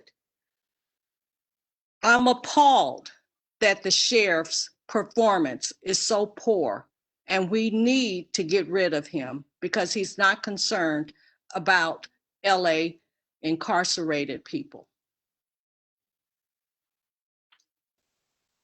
Thank you. And the next comment will come from Tamara Kay. Tamara, please go ahead with your comment. Can you hear me? Yes, please go ahead. So the sheriff conveniently wasn't on for the family's comments or the regarding the measure for the family's impact. And so also his idea of reducing the prison population is sending the 3,000 something to state prison, which actually isn't a reduction. It's just furthering the load on the state prison, which needs to also be examined. My question is the availability of PPE there, and people that have serious medical conditions. Why aren't those people taken seriously on release?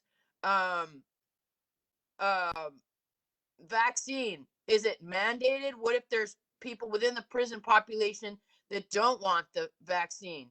And also, COVID testing should be available upon release. And the sheriff's language is disgusting. He refers to inmates that have a possibility of early release as low-hanging fruit or return on investment. This language is disgusting. Okay, and then they shouldn't even be allowed any additional funding.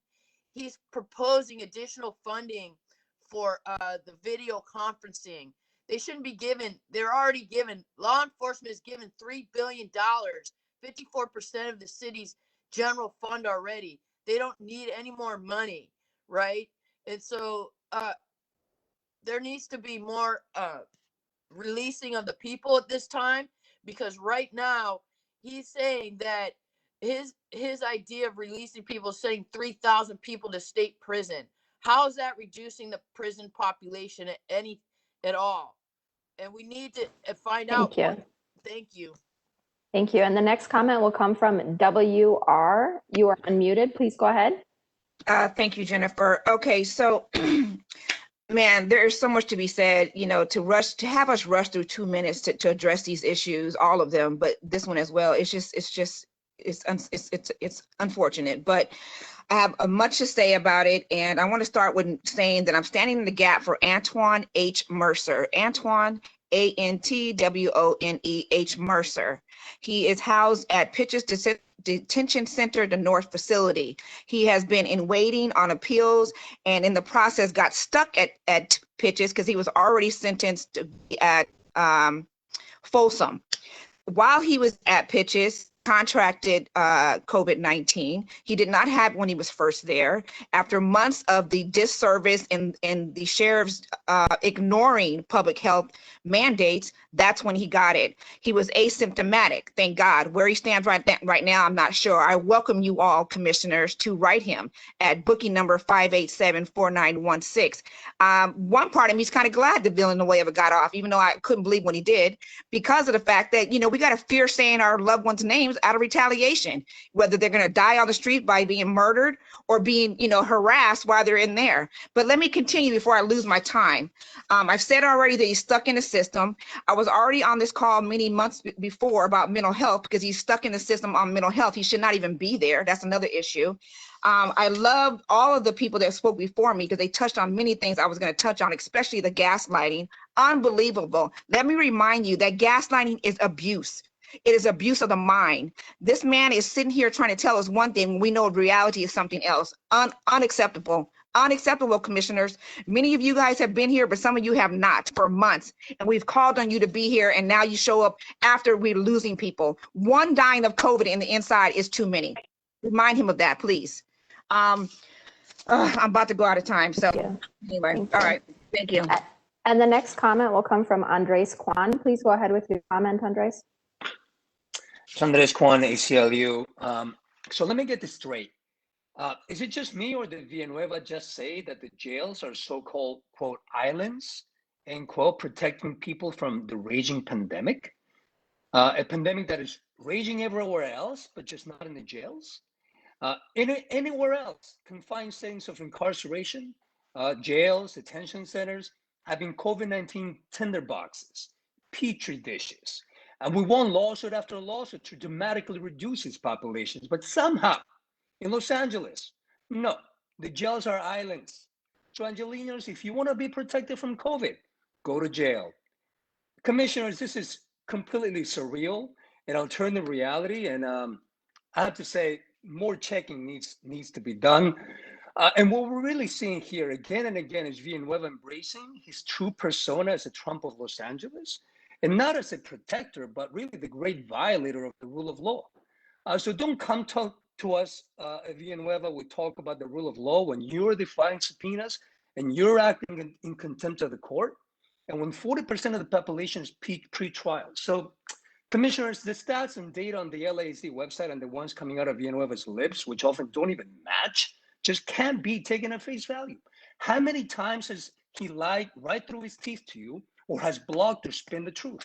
And for this very pattern and his pattern of violations of the law, you voted unanimously to demand his resignation.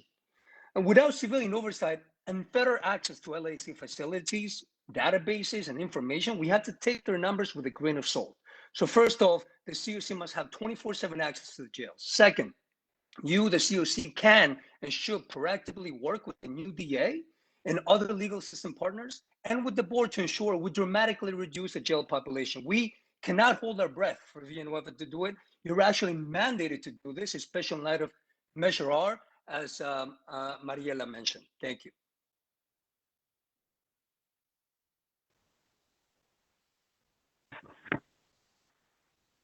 Thank you. Buenos días. And now we will have an announcement in Spanish. Si necesitan una traducción en español para sus comentarios, simplemente digan la palabra español antes de empezar sus comentarios y alguien traducirá sus comentarios una vez que hayan terminado. Gracias. Thank you. And the next comment will come from Alex C. Alex, please go ahead with your comment. Thank you, Jennifer. I want to echo what Andres said, and that we should not trust the sheriff's numbers, and we know already that he likes to continuously lie to us. I think that the commission should ask for an independent entity to look into the pretrial and medically vulnerable people who are in our jails. I suggest that the commission look up the case of Iman Padilla, who was held on $1 million bail for a nonviolent offense, some trumped up railroad charge. He has diabetes and was not only, and COVID was used as a weapon. They continuously moved him around the jail so that he had to continue to quarantine, even though the sheriffs who come in get rapid tested. So he was denied, as Mr. Chase said, and as Commissioner Kennedy, I wanna uplift what he said. He was denied access to his legal representation because he was quote unquote being quarantined. He also was not given access to his medical, life-saving medical medicine. So this is being used as a weapon for inmates, and we know that Villanueva does not think of these people as humans. I also want to share, no one was talking about the sheriffs. Also, everyone's talking about the inmates. No one's talking about the sheriffs. Currently, according to the Los Angeles Times, 10% of the LA Sheriff's Department are currently in quarantine for COVID. They constantly don't wear masks. And 60% of the law enforcement has said if there was a mask mandate, they would not do it themselves. So the sheriffs are the one that are actually going around spreading COVID. I have seen them. I have photos of them not wearing masks. So there's not even a mandate for them to wear the masks. So they need to be held accountable for this. The sheriff especially doesn't care about this issue, as many have said. So please have an independent source come in and evaluate the pretrial people who have medical conditions, and those who should be released. Thank you. Thank you. And the next comment will come from Ellen G. Please go ahead with your comment, Ellen. Hello, thank you for this time. I would like to start by saying no new funding. They already have more than they should, but rather than prioritize it where it's needed, they are trying to use this as a hammer to get more. Don't let Sheriff Idiot manipulate you. And I'm sorry, I would choke if I tried to say his name. The sheriff's attitude about enforcing masks being a waste of time is yet one more demonstration of his contempt for the human beings that are in his care. And I use the term care laughingly because he clearly doesn't see incarcerated persons as human beings. And it shows his incompetence to do his job yet again. And as other people have pointed out, the fact that his appearance here was a laugh. He couldn't answer any of the questions. And the answers he did give, I have to agree, sounded like bullshit and lies. Simply passing off questions to Mr. Chase.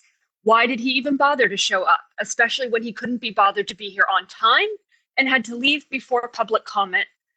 And I have to ask, they're talking about masks getting worn, but we know many people don't wear masks correctly. They leave their noses uncovered.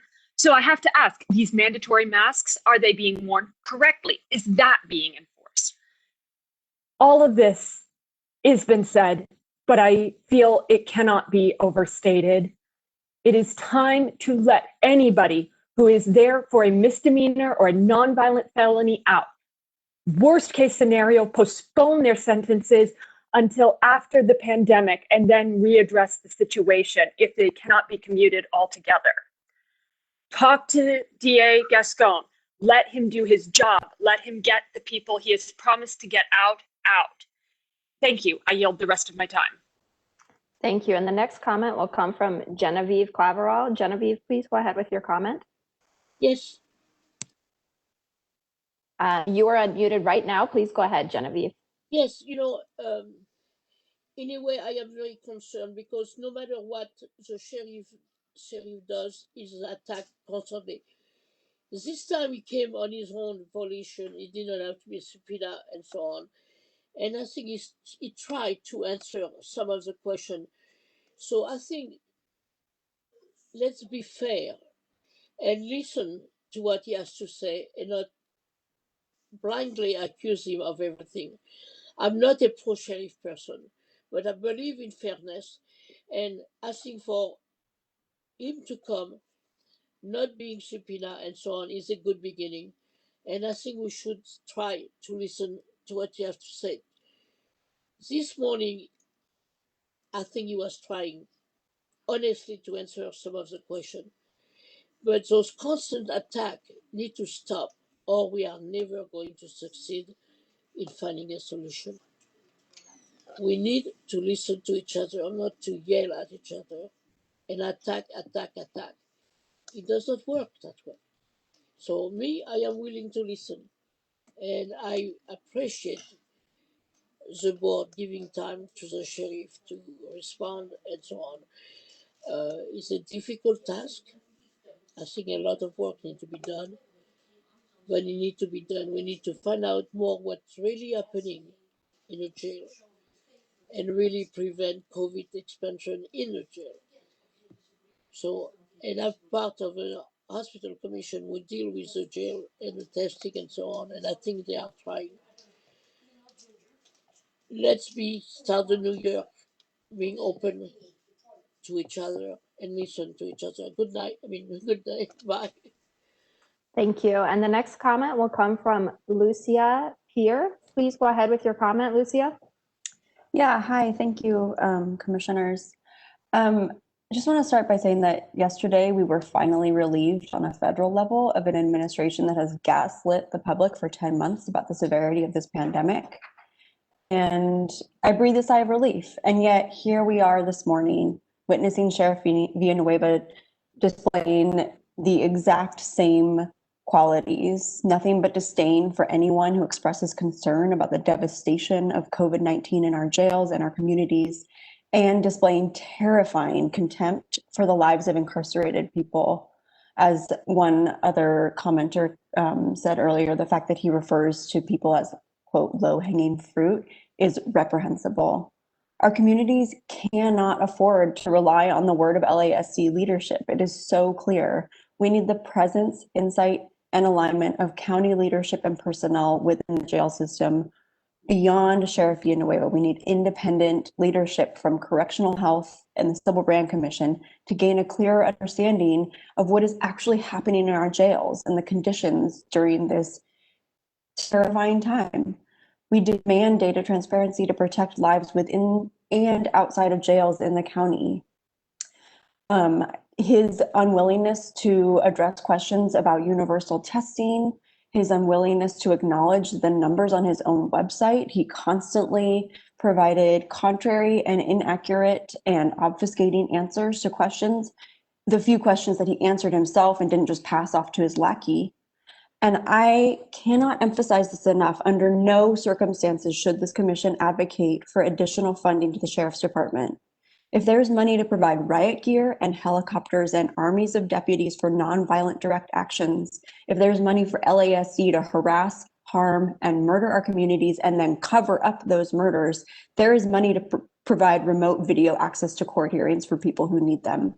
There has never been a correlation between increased LASC funding and increased public safety. The next comment will come from Khadijah Shabazz. Please go ahead with your comment, Khadijah. Thank you. Listening to him with his arrogance, insulting our intelligence this morning, I am beyond, I have no words.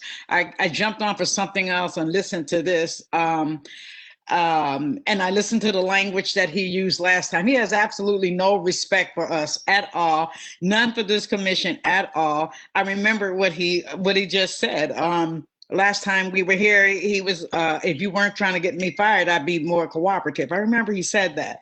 And adhering to the rules. These are not the type of people that would adhere to rules. That's what he just said. He's saying whatever he needs to say to get whatever his agenda is pushed through. I don't know if I'll be here next month, because listening to this, he needs to hear us. He needs to hear us. The DA needs to hear us.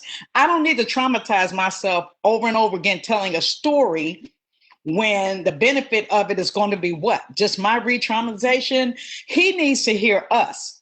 He needs to hear how we feel. He's brushing us off to get to wherever it is he has to go next, whatever it is he's getting ready to do next. I can't use the language that I want to use because I have too much respect for you. But he has none for us, none for you. at all. I'm looking at a low budget Trump today. That's what I'm listening to. And I'm upset. I'm getting madder. I want to know, when you say isolate, what does that mean to him? I want to say to him, how often are masks exchanged in there? Hanson, I know my organization tried to give masks and sanitizer to our incarcerated family members. They refused. They wouldn't even let them have it. So using the same mask for months at a time, when do they pass them out? Isolation means what? And who? Who are they talking about when they say that they are separated? And the medical team, who are they? Who are they? That's what we need to find out. He needs to hear us. Thank you. And the next comment will come from Silence Do Good. Silence, please go ahead with your comment. Shh. I heard a shh. Do you have a comment also, Silence? Okay. Hearing nothing additional, we will move on to Michelle Infante. Please go ahead with your comment. Hi, Michelle Infante with Dignity and Power Now. Once again, I'm not shocked or amazed. The sheriff comes here and he asks in great details to the commission on how to get money for his department. Now, think about this. He cannot give great details, nor can his deputies, when they're involved in an officer-involved homicide and a killing. They can't be accountable because they'll take the fifth then. No details when it's time to become accountable, but I'm going to give you details on how to ask for money for us, okay? That's not your responsibility. Your responsibility is to the people in the community. You chase down your Measure R money and don't be chasing down money for him, because I'm going to give you an example of what wasteful money is in the department. I have in front of me right now, okay, a personalized water bottle coming from the homicide department of LASD. Personalized. It's got a black label, a black cap. It has a bulldog. It's got the number 187 on it. It says LASD. What a waste of money. If you need money, your department should be figuring out how to get it, and you should have done it a year ago when this pandemic started and these people were in need of video conferencing. But instead, you support the wasteful money in other areas in your department, and then you come here and have the nerve. After not giving details about COVID, you spoke in general statements. You didn't give specific statements about each facility individually. You didn't bring forward medical staff to discuss all the problems and issues that are going on. You're not even here listening to all these family members who you're not even seeing their faces. They're getting lost up against a blank wall when they're trying to speak to you about all the issues that they have concerns over when their families have been murdered by that department. So you come here with your lies and expect us to believe you? Well, we don't. It's your job as a commission to search for that money and get that money for Measure R, not be chasing down money for the sheriff's department. Thank you. And we will go back to try Silence Do Good. You are unmuted. Please try again with your comment, Silence.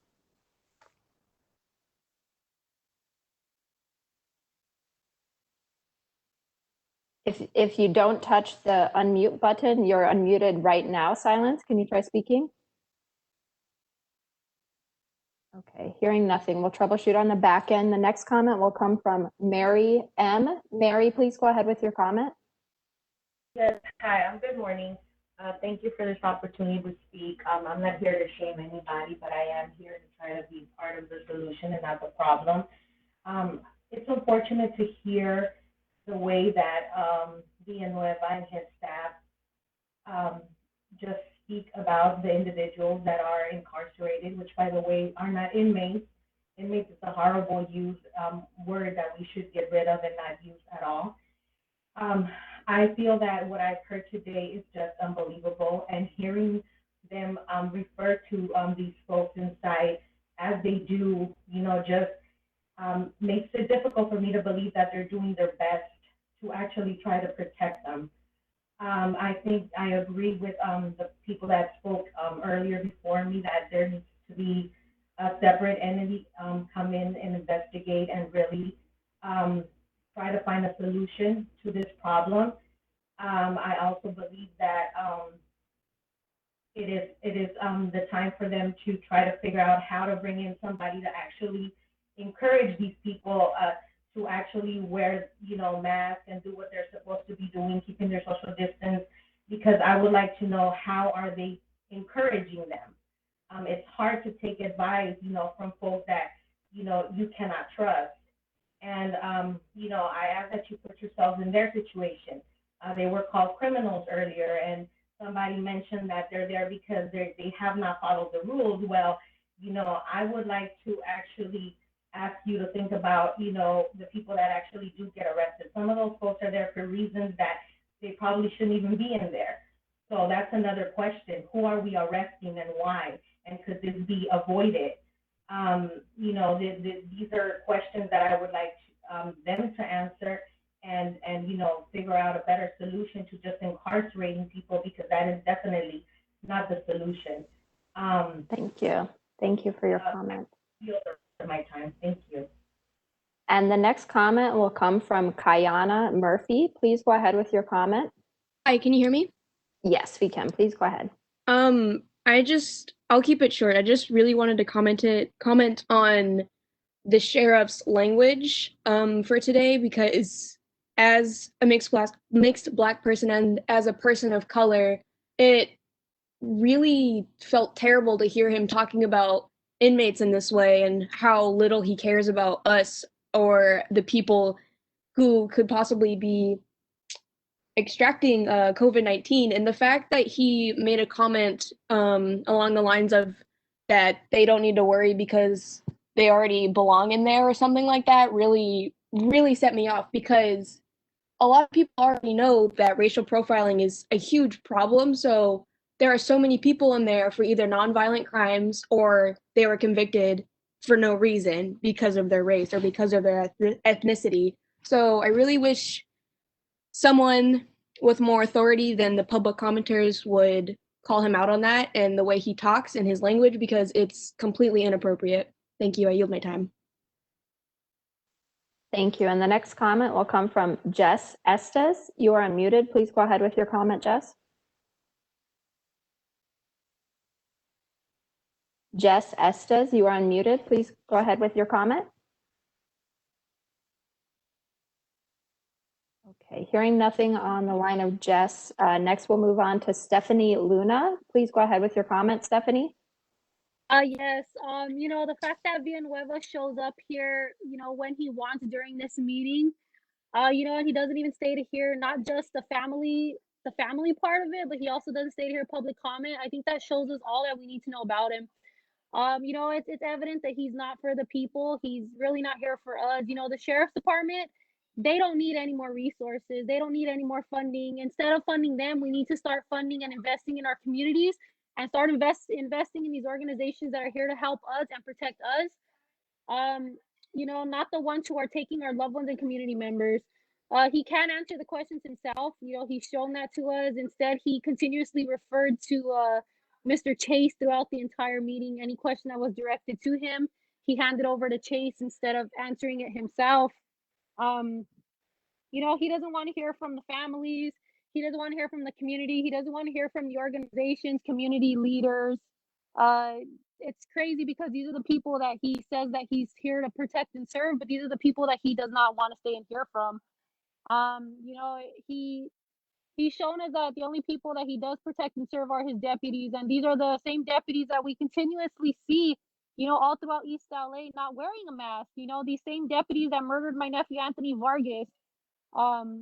He needs to start holding his own deputies accountable and honestly just do Los Angeles a favor and resign. We need more protection for our communities in the streets and in the jails. We can't trust the sheriff's department to do any of this for us anymore. We protect us and we keep us safe, and that's been, proven time and time again.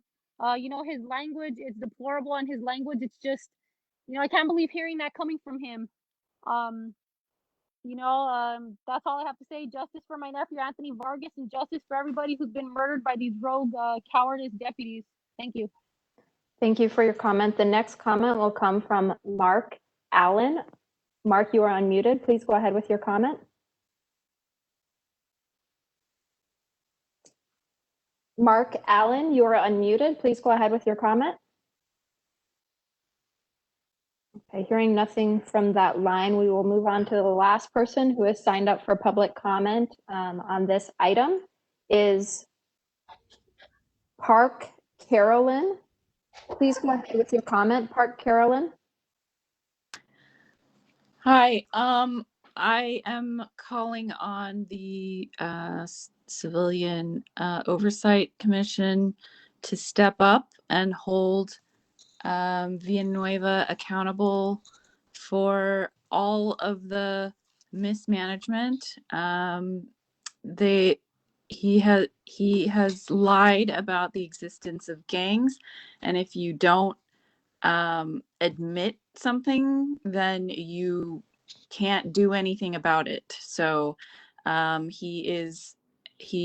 now that he is admitting the existence of gangs and cliques in his ranks, he's refusing to hold his deputies accountable by saying that that it's allowed under the First Amendment rights to to be in a gang. And Excuse me, this is about COVID-19 in the jail. You can save the rest of this information for general public comment, but if you have something you want to add relating to COVID-19, please go ahead. okay, so the who knows to what extent COVID-19 has spread in the jails because of his failure to make his deputies wear masks and take precautions. It's really irresponsible, so much irresponsibility all around, and something needs to be done about it, and nobody is stepping up to do anything. So I'm imploring you all to do something. Thank you. Thank you. And we will try one last time for the public comment from Silence Do Good. Silence, please go ahead with your comment. Can you hear me now? Yes, we hear you. Please go ahead. Perfect. I think what everybody should be saying is great job, Sheriff Villanueva and Deputy Chase, if he's still on. When we look at COVID-19 in the jails, we're looking at 3%.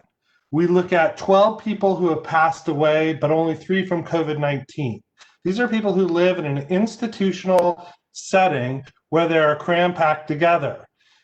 For example, in Converse, LA Metro has had 6 people die of COVID-19, but has not taken, is not an institutional environment. It concerns me that people are being gaslighted by this commission around things like COVID-19 that are very serious. A lot of people talked about false information, but Chairman Rubin, you were the one who gave false information. You couldn't understand the website. That's concerning. I don't know if it's senility or incompetence, or if you're just trying to gaslight the population. And Patty, as you smirk, I also know that you take money for a hotline. Your paycheck is paid by the LA County Sheriffs.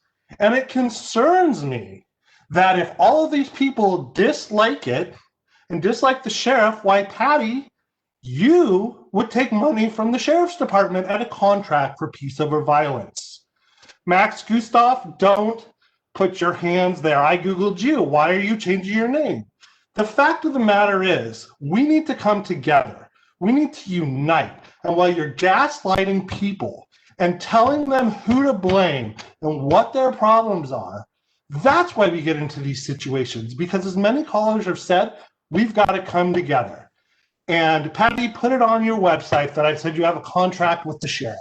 Thank you for your comment. And that does conclude your time. Chair Rubin, this does conclude public comment for this item. All right, thank you. And I do want to say generally that personal attacks are never appropriate. And I would hope that people would, when they make public comments, not personally attack commissioners and other other people. I think it's appropriate to fairly criticize, but personal attacks have no place here. And with that, unless there are additional commissioner comments that one wants to make on the subject of COVID-19 in the jail, I think it's appropriate to take our morning break, and we certainly need to resume after that and talk about the family impact remarks and some of the suggestions that were made. And I again once apologize for doing it in a disjointed manner. So unless there are additional questions from commissioners on the subject of COVID-19 in the jail, I think it's appropriate to take our morning recess. Jennifer. Thank you. And we will resume at 11:25 a.m. Thank you. Personally attack you guys. And let me just ensure that everyone is muted now.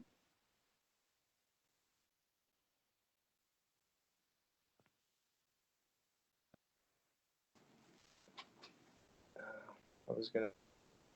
It does appear that we are hearing someone on the line, but I'm not seeing where anyone is unmuted at this time.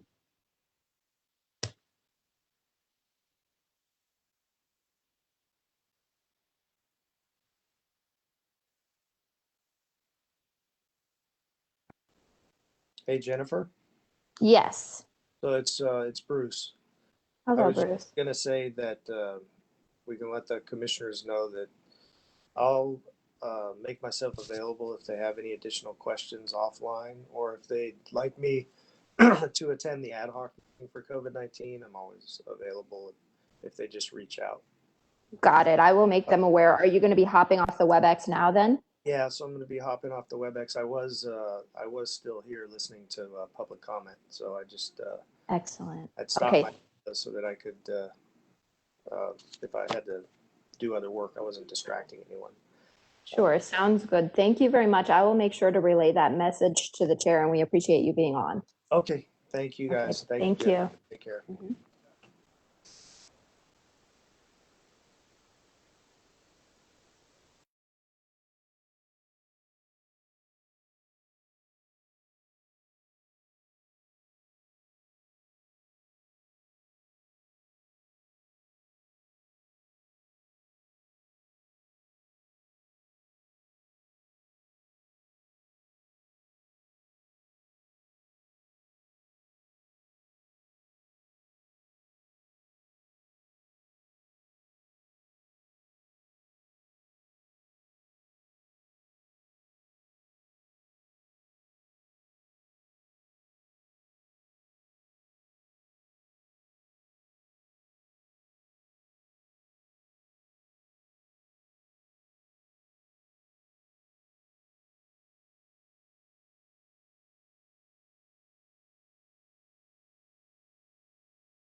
And we still are on break. We will resume at 11:25, but in the meantime, Dr. Lucas, if you are on, if you'd like to do a quick AV check.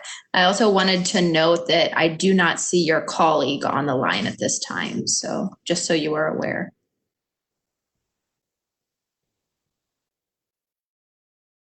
Hi there, Jennifer.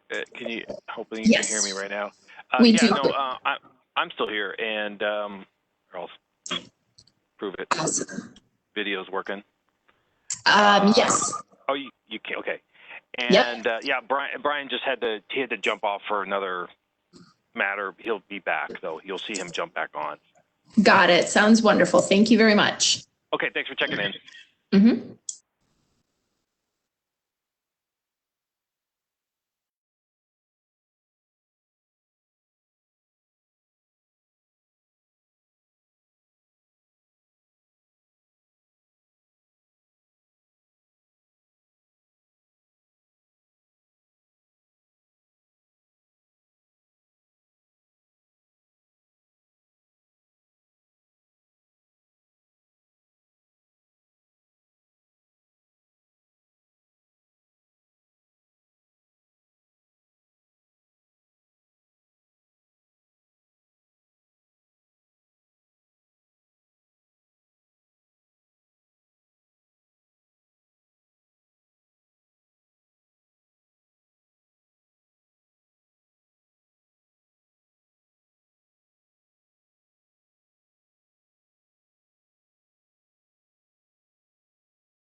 Hello, hello. Can you hear me? Excellent. Yes, I do hear you. Thank you.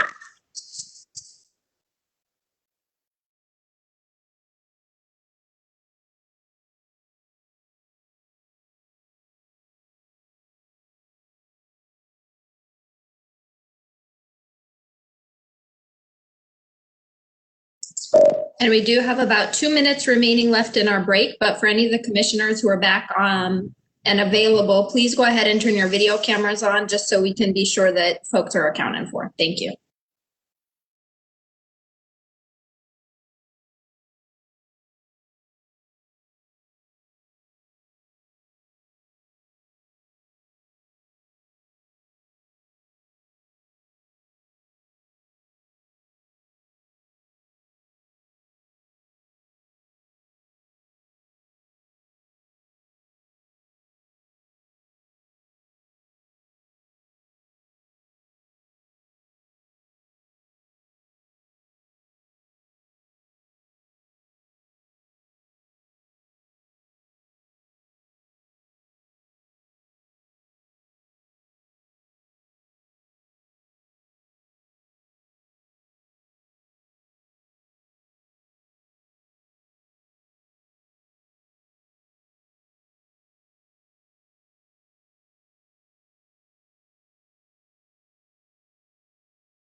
Okay, it looks like break time is just about ready to be over.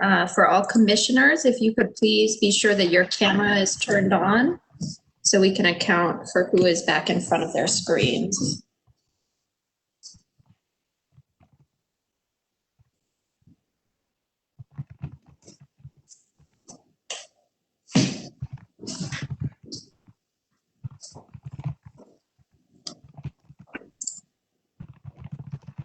I'm here, but I'm going to back off momentarily. Sounds good. Thank you, JP.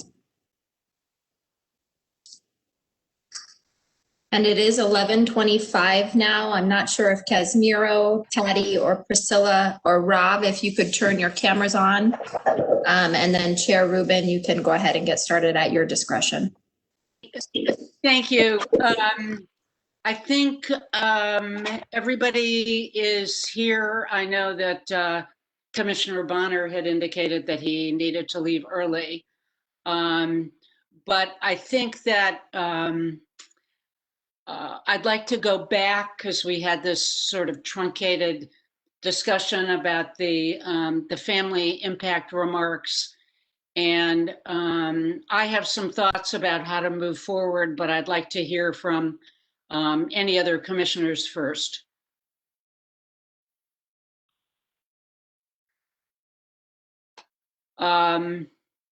Anybody have any comments they want to make in this regard? Yeah, Commissioner Rubin, this is Commissioner Harris. Yeah, based upon the comments from the public, I'm thinking perhaps we might consider, this is such a highly sensitive area, and we need to hear from the families and family members. We might want to extend the time from 6 minutes even to 10 minutes, and even that I know is going to be way too short for many, and I totally understand that. I'm sensitive to that, but I think the 10 minutes would give them more of a chance. Again, if we're going to be extending what the definition of family, which I think also does have some merit, give them more of an ability to let us know how they've been traumatized by these things. So I would just throw that up that we might want to consider that. What I would like to see, and perhaps we, Mr. Williams, we may need to turn this back to you and the staff, but I think that certainly expanding the description of who family members, I think, is critical, of who are family members. Number one. Number two, I think that it is really important to explore how we can post the family stories up on our website. I think that was a very moving suggestion that that I think that we should consider. So rather than jumping in and making changes at the moment, I'd like to I would like to move that we refer this back to you and staff, and also to take Priscilla's suggestion about perhaps having somebody who would be able to have expertise and to talk about the impact on families as an expert. And I think Patty spoke about that as well. I mean, there's so many ideas that were made that I would like to explore sending it back so that so I don't know if there's any other suggestions. Mr. Williams? Madam Chair. Sure, if I may, on paragraph 2 under who is considered family, because there's so many different definitions of family. A family member can be just a family friend whom you've grown up with, like in my family. Perhaps we just change that language to say a family member or family representative, and we can quite simply change the 6 minutes to 10 minutes and approve this today without going back. That, I mean, I'm fine with that. Anybody else have anything that they want to add at this point? I think that's a very good suggestion. Anybody you want to make? I think we should have a motion to amend. Is there a motion and a second? I move to amend the family policy, the family comment policy, to extend to a member of the family or a family representative, and to extend the time from 6 minutes to 10 minutes. Second. Is there a second? Second. All right, then should we take a vote on the two amendments? Ingrid, you want to take a vote, please? Definitely. Commissioner Bonner?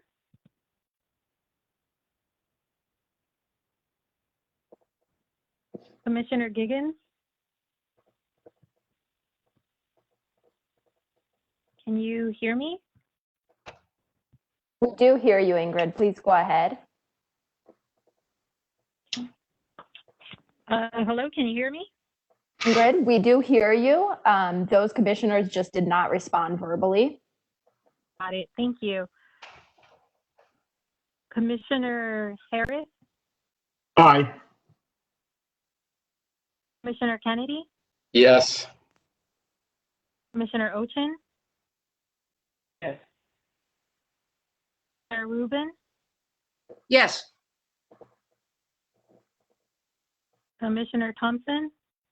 Yes. Vice Chair Tolentino? Yes. I'll just say Commissioner Bonner again. Oh, he's not on. And finally, Commissioner Giggins. All right, motion carries. All right, so that the motion passes, and I think that we will have this so that we can have comments at the February meeting. And at the same time, Mr. Williams, I'd like you and staff to explore what is involved in actually posting the comments on the website. Sure. So, For your information, that's an issue that we've sort of been struggling with IT folks and others, but we'll come back with a report next week on how both we can post the statements and also have perhaps some sort of interactive mechanism on our website for folks to post additional comments. But it's something we've been working on, but there's some technical issues that we have to just power through.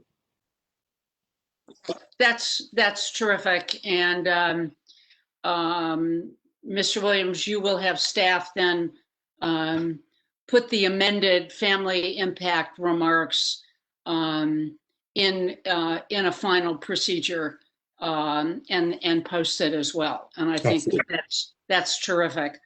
At this point, I'd like to go to agenda item 2C, the medical examiner coroner's report. I know that Dr. Lucas has been here all morning. Hopefully he still is here.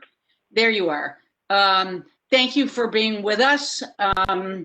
You have a lot to talk about, certainly relating to issues about policy for coroner's inquest, for security holds, and other issues that are facing the coroner's office. Certainly, you know that family members have expressed a lot of concern about not being able to obtain the autopsy report for loved ones. So you were very instructive the last time you were here, well over a year ago, and I expect you will be again. So please go ahead. All right, thank you. I'm going to assume I'm being heard. Thank you, Madam Chair, and thanks for all the commissioners for getting me on the agenda today and giving me an opportunity to sort of answer some of the questions that you might have or others and address the issues that we see. I was sort of under the impression I'd be more or less responding to sort of some questions, but I will certainly set the stage for some of those issues for you. With regard to the security hold issue, we, as you know, after ICE met with your commission over a year ago, like you said, it was, and I'm not embarrassed to say it. It was your commission that brought it to our attention that the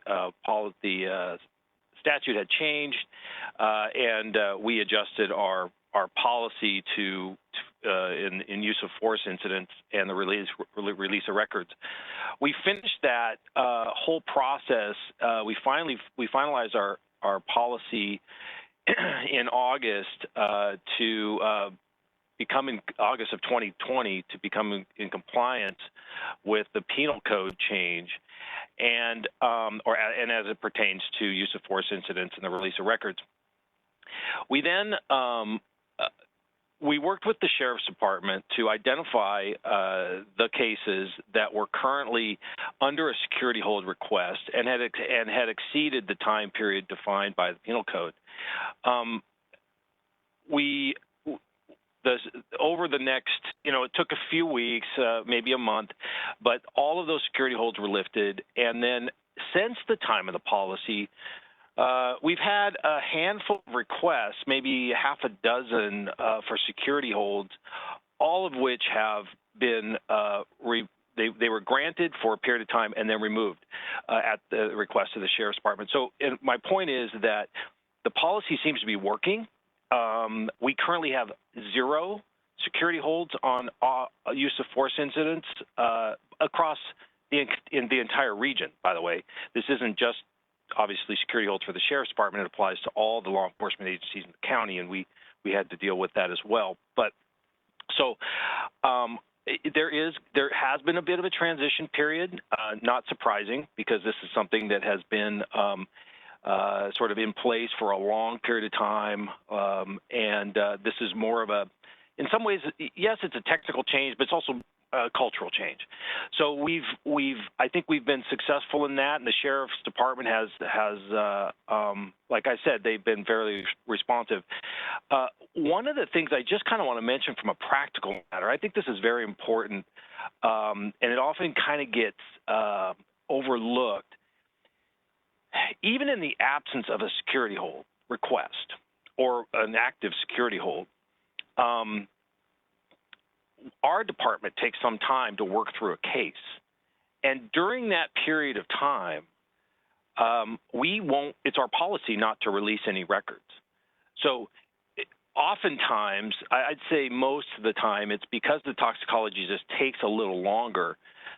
60 days is actually a reasonable amount of time for us to finish up our toxicology and all of our reports that we are completed. So then we can send out a finalized file. If, in fact, there is a security hold, say, that lasts 45 of those 60 days, it would have absolutely no bearing on whether or not we would have released we would release report, because we are still working on our end of things. And if memory serves, and there's a big if memory serves, the security holds that have been put in place since the policy, I don't believe there have been any that have remained in place after we have closed our file. So the security holds have all been released right around the same time or before we finished our investigation. So if there is a perception or a belief that reports are not available to family members, I just want it to be clear that it very well might be because our office is still working on it. And since our policy change, I don't believe there's been any cases where only the security hold request by law enforcement has prevented us from releasing any records. So, so far, so good, I think, on the security hold issue. The time frame has been about 60. The longest one was 75 days. The sheriff had asked for about another week beyond the 60 days, and we granted that. It seemed reasonable at the time. But that's the longest duration. The others have lasted about 48 days, 24 days. One was on for about 1 day. So I think they have been showing an effort to get the reports, get their security holds removed as soon as possible. So that's, I guess I can either, maybe I'll move on. Maybe I'll pause right there if that's okay, and then we can move on to another topic, inquest, or would you rather me just move on to talking about the inquest? You know, that's your choice. Okay. I think it would, I mean, personally, I think it would make sense for you to cover these other issues, and then we can ask questions as, you know, as we go along. Very well. Then I will just continue to the matter of the inquest. I think we've been, the department held its first inquest in, nearly 40 years, just a matter of weeks or a month or two ago now.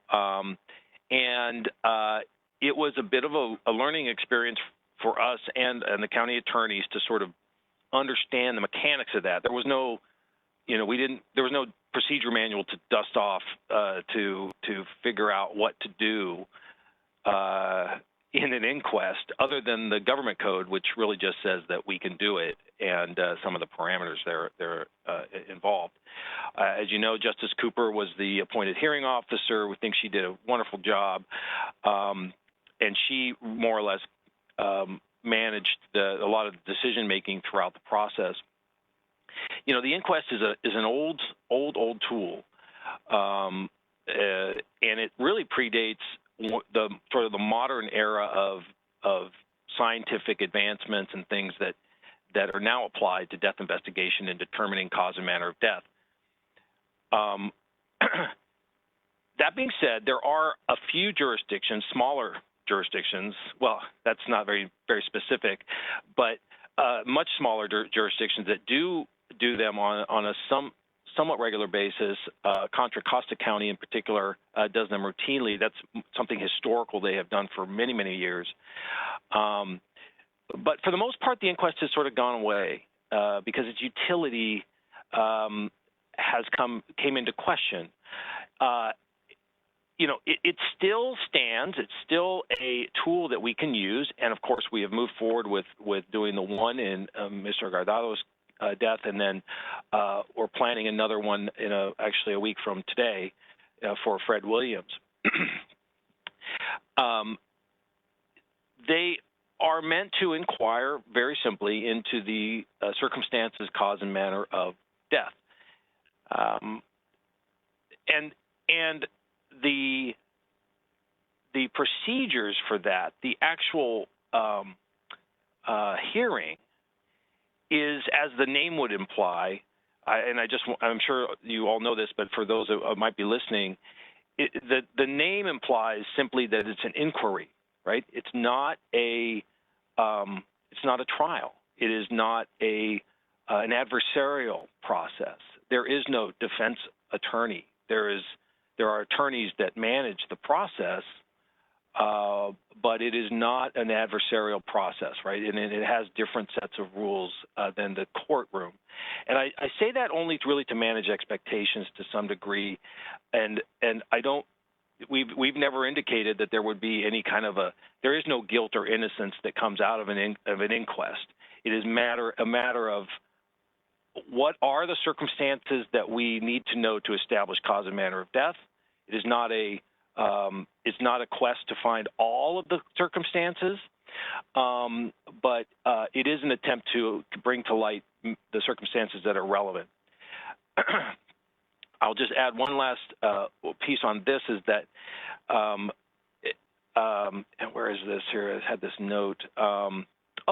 There's also a sort of one that's in a public forum, and the other advantage is that even though our documents are available for the public, there is something additional gained by having a narrative being spoken in sort of more regular common language during an inquest that I think comes across more naturally, and people may have a better understanding of the material that's already in our autopsy reports and our investigative reports than if they were just to read the documents. So it's also meant to sort of, it's in the pursuit of transparency and making sure that people understand as best they can what the information we have. But it is not an adversarial process. There is no determination of guilt. There is certainly no determination, or there's no criminality involved in what we're doing. It's really an extension of what our office does. We are in an assessment period. That's the way I see this. We've done one. We're gonna do another. And when we're done, I think that's a moment, we don't currently have any others planned right now, but I think that'll be a good moment to sort of sit and take a breath and say, okay, what do we think of this? Is there space for a policy here? What should we do? But I'd like to get both inquests under our belts before we sort of make any decisions about what's next and what's coming. But always happy to hear and get input on any of that. So that's the broad brushstrokes of where I'd like to start, and I'm open to whatever you have.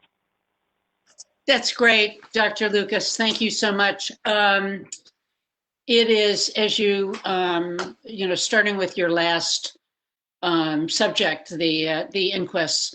For most of us, we never heard of coroner's inquests here in LA County because it was really before our time, so to speak. But I guess the question becomes, and you will figure this out in your assessment, is this really something that's worthwhile, separate and apart from, looking toward educating the public? So I'll obviously be interested in hearing about your thoughts in that regard.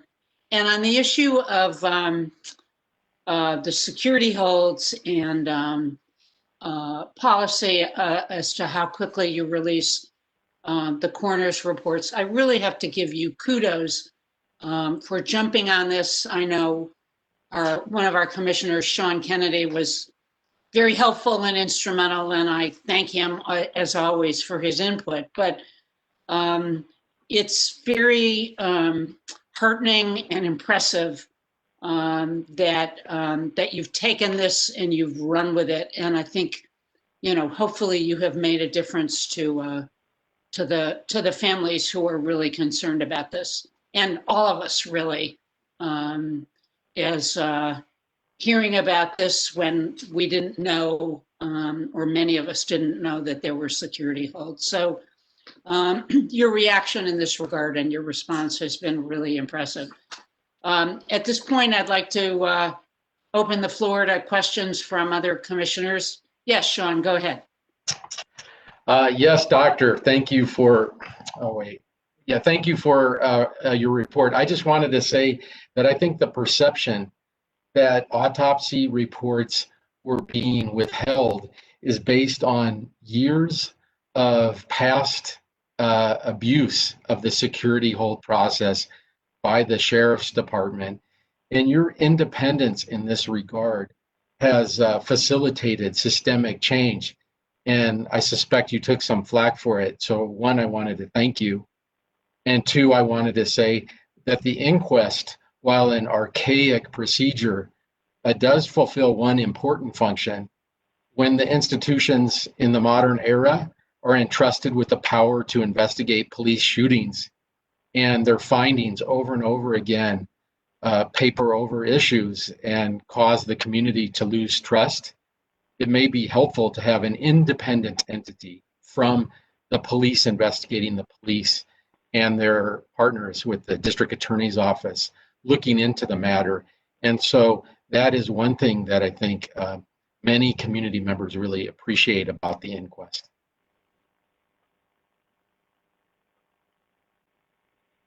That's great. Patty? Yes, I echo the independence of this department as such an important role for credibility all around. So thank you so much, Dr. Lucas. So I'm curious as to at what point do you take some cases to do an inquest, and other cases are not eligible or it doesn't apply? Is there any do you have any ground rules or decision-making process to when you move forward on an inquest? You know, Commissioner Giggins, that is the question, right? And I think that I am deliberately waiting until after the second. We've already been discussing this topic, and how do you decide, right? It's a subjective decision. Now, you could also, well, technically the inquest could be done in any of our cases. It's really an extension of our own investigation. So I could be doing it on suicides and drug overdoses and things that are occurring outside of the use of force incidents, right? But it would be not a good use of resources because it is a heavy resource-intensive process.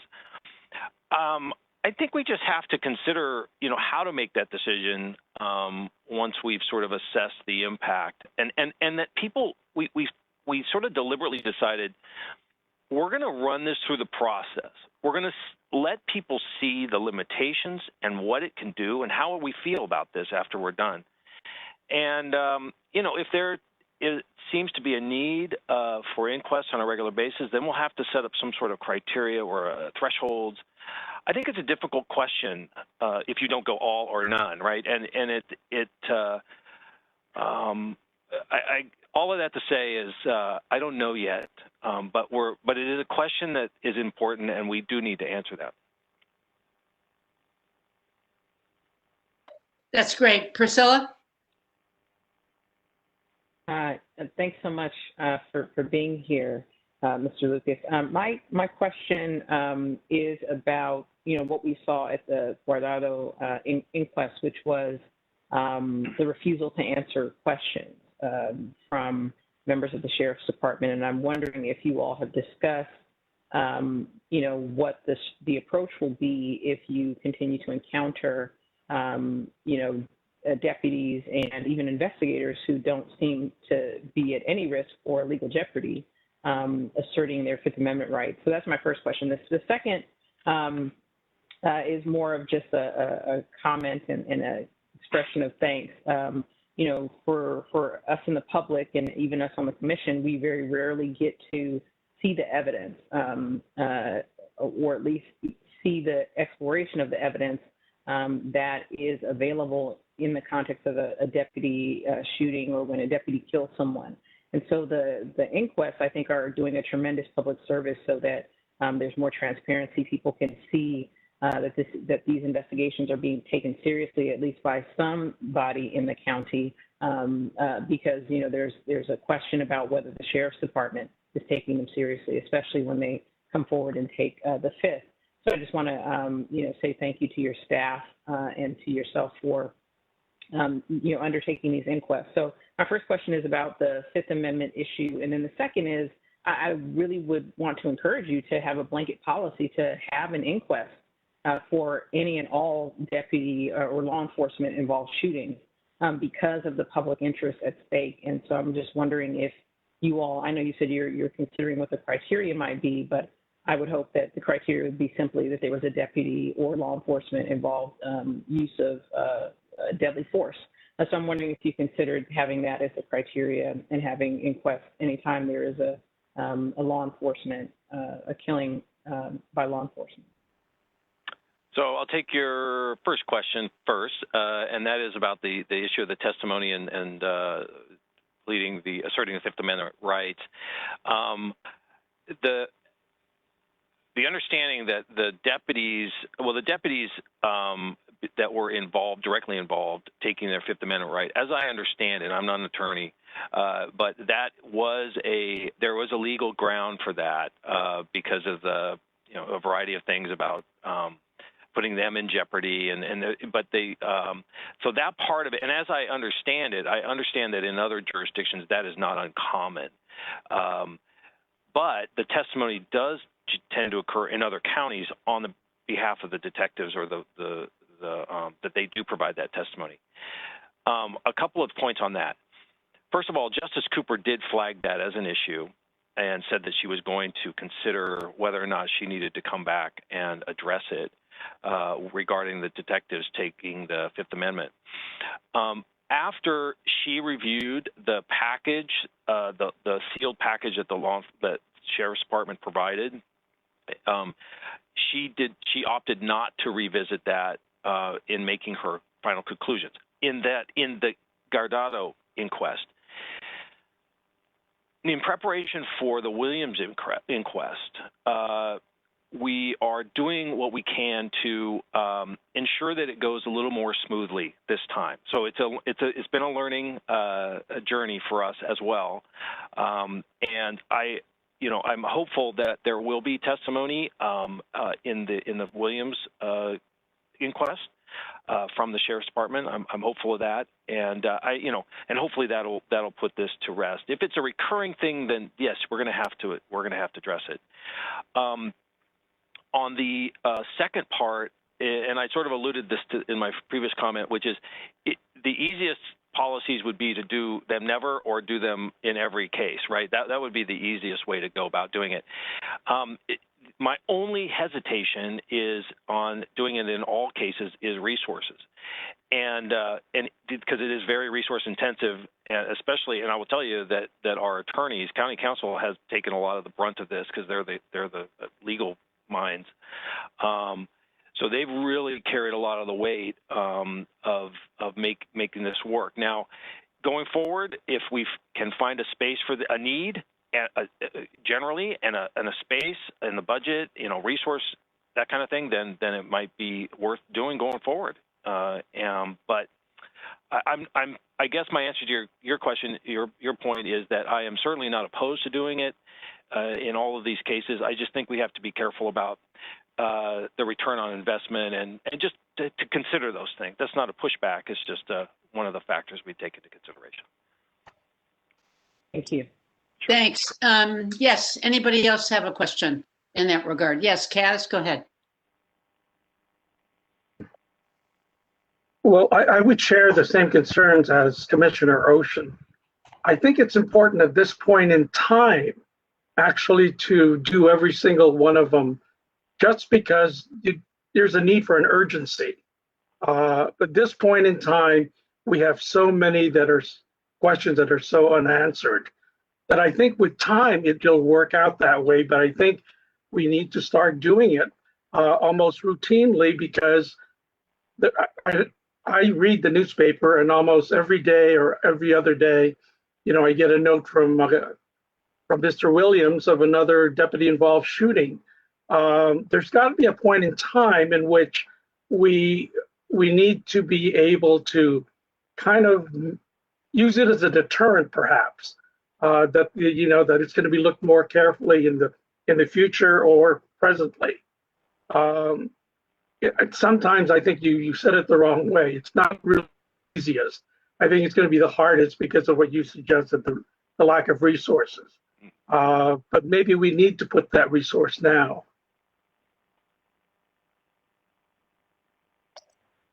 That's, you know, I totally agree with that position.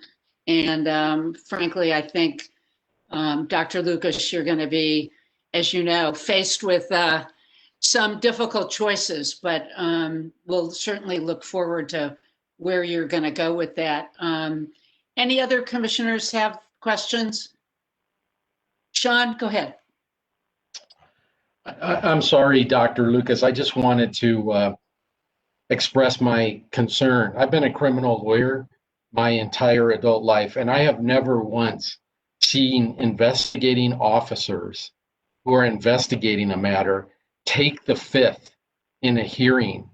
So when I hear that the homicide investigators who are supposedly pursuing the truth of a deputy shooting assert their Fifth Amendment rights not to incriminate themselves in a coroner's inquest, that sounds startling. And your comment that it's quite common and well placed, I have no way of assessing that other than to say, as a lawyer, I have never seen it. And I was wondering if you had legal counsel or advice about that. Yeah, well, just to be clear, and thank you for that. I was making the distinction between the deputies that were directly involved in the shooting and the homicide, the investigators. That distinction. So the comment I made about deputies pleading the fifth in the midst of an ongoing investigation before the DA was able to look into the case. It was my understanding, and again, with the caveat, you know very well that I am no attorney, and that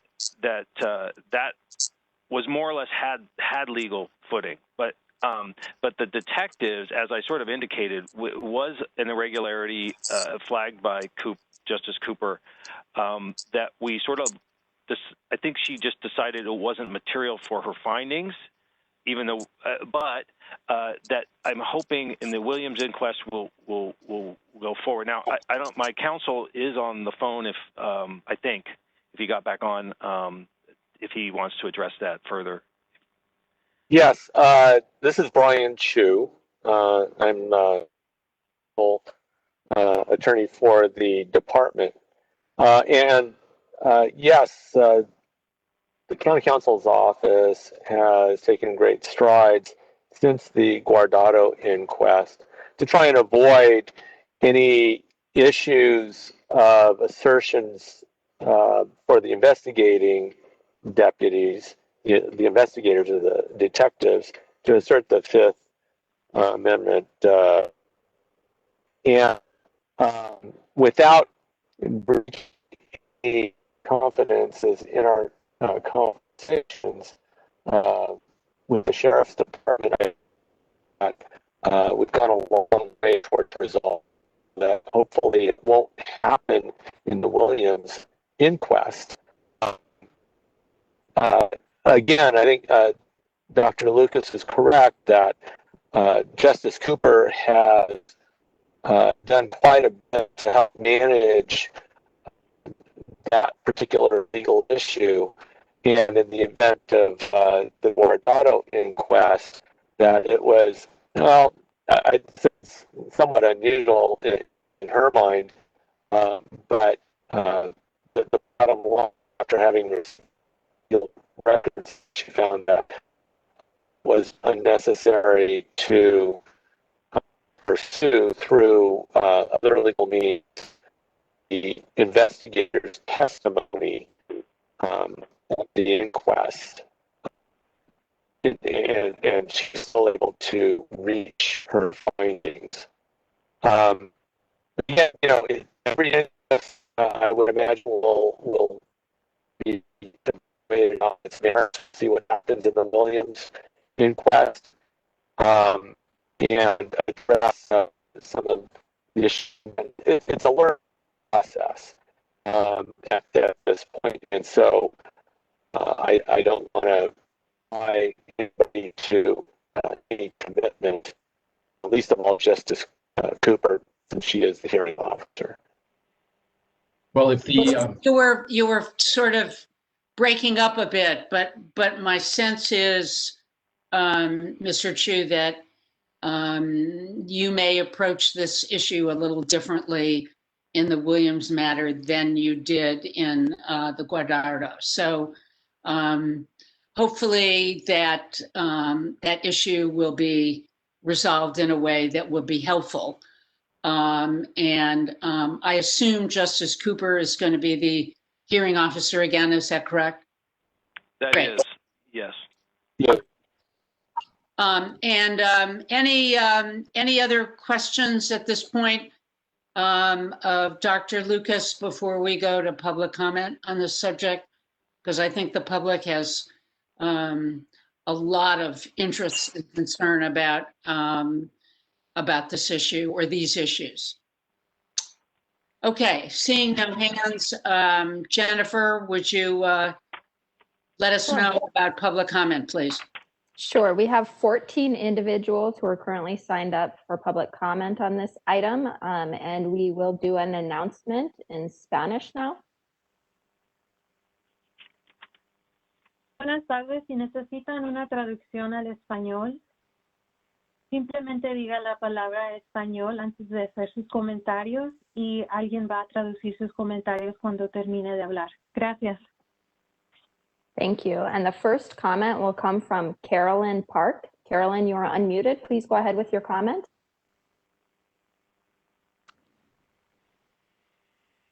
I'm sorry, is this about the inquest? This is regarding the medical examiner coroner update, which does include the inquest. Yes, please go ahead with your comment. Okay, so I just want to say that the families have waited too long for transparency, and it is unconscionable that the sheriff's department has blocked reports from being released to the point that the coroner's office went ahead and did it themselves. And we owe it to, for the time being, we owe it to the families of all of the victims of sheriff fatalities to do inquests because of all the corruption in the department, despite the cost of it, because of the mismanagement that's happening right now. And I yield my time.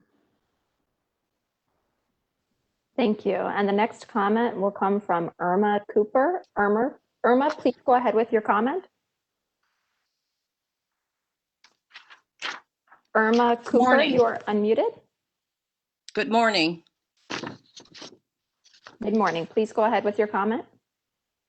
As we continue to mourn those targeted and murdered by law enforcement, LA County has failed to conduct inquiries into all but one recent officer-involved killing due to LAPD and the Sheriff Department abusing the security hold policy. Further, the Office of the Coroner continued to force grieving families to wait for months for reports that are incomplete and often illegible, and if they come at all, and to bar them from seeing the photographs of the bodies of their deceased loved ones. This continues to hinder the process of grieving, but also justice. Impacted communities are left to wonder if these failing matters are a matter for funding, but funding should never be used instead ahead of human life. Thank you. Thank you. And the next comment will come from Ellen G. Ellen, you are unmuted. Please go ahead with your comment. Thank you. I would like to uplift that. Commissioners, these families are deserving of equitable and timely access to coroner's reports. We continue to hear grievances from families that are seeking justice for their loved ones, that often the reports are incomplete and illegible. This is of great concern since many of the families have been waiting for months on end to gain some clarity as to the details surrounding the death of their loved ones. Due to community advocacy, some minor improvements have been made to the coroner's documentation and reporting. However, more is needed in order to assure families have access to information that would support in bringing justice. We ask that information regarding security holds are placed prominently on the coroner's website. This guidance is needed for our families to be able to navigate the complicated and often insular system of the coroner. We recognize that there are some limitations with what legally can be posted. However, urge the determinations of procedures and points of contact that can better orient families is made public. It is of great concern that no guidance for families is provided through the current version of the coroner's website. I would also like to ask, why do tox reports take so long? Can you imagine waiting 2 months for those answers when it's your loved one? And I ask that of the coroners themselves, if it was your loved one, and why tox reports take so long. And please listen to Commissioner Ocean's suggestion. Thank you. I yield the rest of my time. Thank you. The next comment will come from Julie Martinez. You are unmuted. Please go ahead with your comment, Julie. Yes, good morning. I am of a young man who was killed by the sheriffs, and I can personally attest to the severe pain and of a tragedy such as that. But the tragedy is compounded by the inability of family members to gain access to any information on the death. I am concerned coroner's delay in making these death reports and more importantly, making any form of statistics public. The most recent report on the coroner's website was released about 2 years ago and only provided data up to 2017. Obviously, we're missing 2018 and 2020. Not only as a family member who's impacted, I believe our community should be demanding open access to updated reports and statistics, especially when faced with a growing surge of homicides by law enforcement. Not having these critical pieces of information is detrimental. Our impacted communities, those impacted by sheriff's deaths, are grieving. Part of our process of surviving this type of tragedy is understanding exactly how our loved ones were killed. I commend you for the work that you have done so far, and I am asking you to please continue. Please find an avenue, a way to force the coroner to comply with our request for information. We see the coroner as another arm of the LA County Sheriff and of the former district attorney. We see them as obscuring the truth and hiding information from our family. Thank you. Thank you. And the next comment will come from Jess Estes. Please go ahead with your comment, Jess. Jess Estes, you are unmuted. Please go ahead with your comment. Okay, hearing nothing, we will move on to Alex C. Alex, you are unmuted. Please go ahead with your comment. Thank you. And I'm not as educated on this agenda item, so I apologize if some of the things that I say or suggest are things that already kind of exist within the sphere. But I think that having more transparency is never a bad thing, and that we should absolutely provide that to the families, especially when it comes to officer-involved shootings.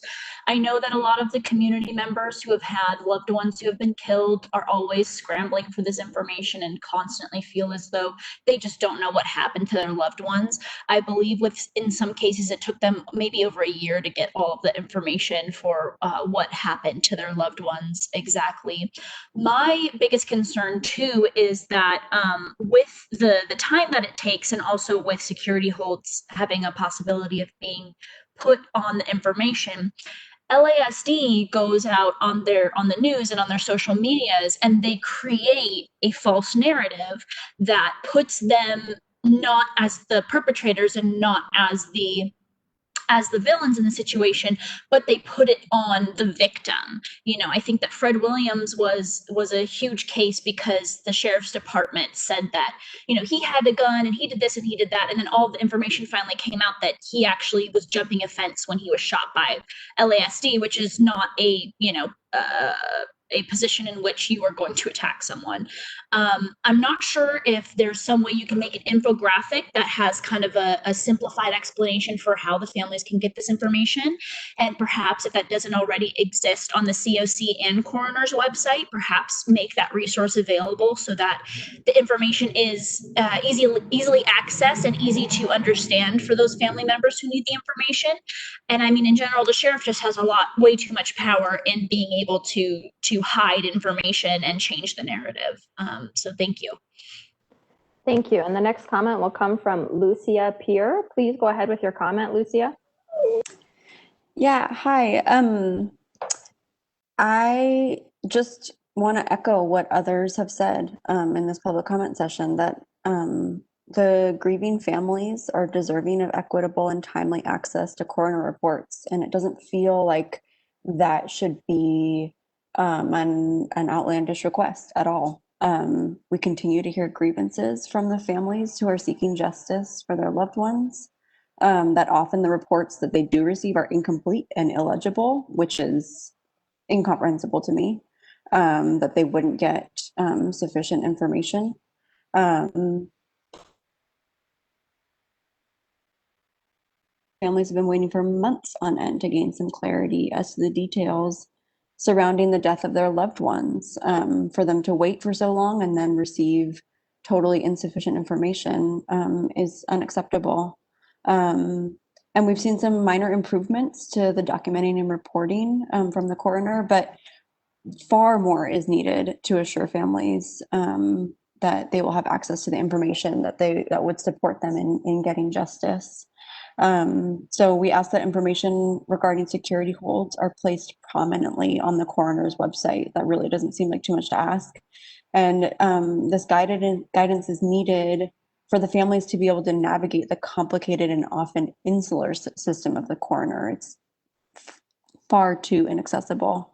And I just want to say also that, you know, regarding the officers pleading the fifth, it's a joke, and the idea that anybody finds that acceptable is totally reprehensible. We need full transparency, in particular, currently in the case of Andres Guardado and his murder. So we demand that in cases of officer-involved shootings, that sheriff's deputies are no longer involved in the autopsies. And that does conclude your time. The next comment will come from Stephanie Luna. Stephanie, please go ahead with your comment. Stephanie Luna, you are unmuted. Can you hear me? Yes, please go ahead, Stephanie. Okay, I have a couple of concerns with the medical examiner, the coroner. My first concern would be with picking and choosing what cases would be given an inquest and what cases will not. I kind of feel like every officer involved shooting case deserves to have an inquest simply because, you know, the facts are not all there. And I believe, you know, I can speak on my behalf, you know, with what happened to my nephew. There was a lot of unknowns, and there still is a lot of unknowns, even with the autopsy report that we were given. So I would definitely look into that, and I would definitely, you know, try to find a way to make it possible for all officer-involved shootings to have an inquest automatically, kind of like an independent investigation. Another concern I have is with there being officers present during the autopsies. I mean, it's kind of like they're investigating themselves once again, and that's kind of, you know, a concern I have. You know, it's just there's so many little things that need to be kind of looked into simply because the coroner's office kind of does work hand in hand with the sheriff's department. You know, with my nephew Anthony Vargas, we were given a lot of unknowns. We were given an incomplete autopsy report. You know, we still don't know the cause of death. We had to wait for his funeral and for the mortuary to kind of let us know how many times he was shot and, you know, the impact that the shots had on his body. You know, it was difficult finding that out from an outside source when that should have been information that should have been given to the family immediately and completely, not, you know, halfway. So I would definitely look into that, because the families, you know, such as myself and my family, we deserve to know the full details of what happened to our loved one and to what extent it happened and exactly where and when. And like I said, just keep the police and law enforcement out of the coroner's office and the autopsies when this is happening. Thank you. Thank you. And the next comment will come from Michelle Infante. Please go ahead with your comment, Michelle. You know, Dr. Lucas, you are the last line of defense for these families. You write the story that goes to trial and in a settlement. And when your office makes mistakes or you're unethical in your work, it costs people a monetary value at the end. Your statement that said that it might be worth going forward, you want to check on your return or your investment, shows just how disconnected you are to the community. You have a budget for as long as you've been working for the county coroner's office. You know exactly what's been going on with these officers and the need for these inquiries. And for you to make that statement and act as if it's not important, let me remind you that these officer-involved shootings that end in homicide for these people, these families, you're taking that evidence and you're packing it up and you're giving it right back to the murderer. And that makes no sense. So for you to make the statement, whether you're getting a return on your investment, nobody cares about what you're getting, Dr. Lucas. What we care about is the families that are out there in the public who are suffering, who are traumatized by the sheriff's department and then by your complicit department that comes along and makes excuses for these fantasy stories, these narratives that are being told. When you yourself know for a fact that your department can write an addendum when these families don't believe some of these stories that are going on and question some of the way that you've written this. I know for a fact that your department can go back and these families can question that and that can be written. So that in of itself tells you that there's more than one way to tell a story. You guys take lousy x-rays, your photos don't show the injuries and give a complete story about what happened to these people, your lack of details in your autopsy exams, your lack of knowledge giving the family members, letting them know that they can get addendums. And who are these people that you're contacting from the outside to be pathologists when there could be outside influence? What are you doing? What is your policy? And the next comment will come from Q Jean-Marie. Pastor Q, you are unmuted. Please go ahead with your comment. Yes, as it relates to law enforcement, family members and community members should not have to advocate for transparency. Lord have mercy. I mean, I think a child would know that. I also agree with Commissioner O'Shea.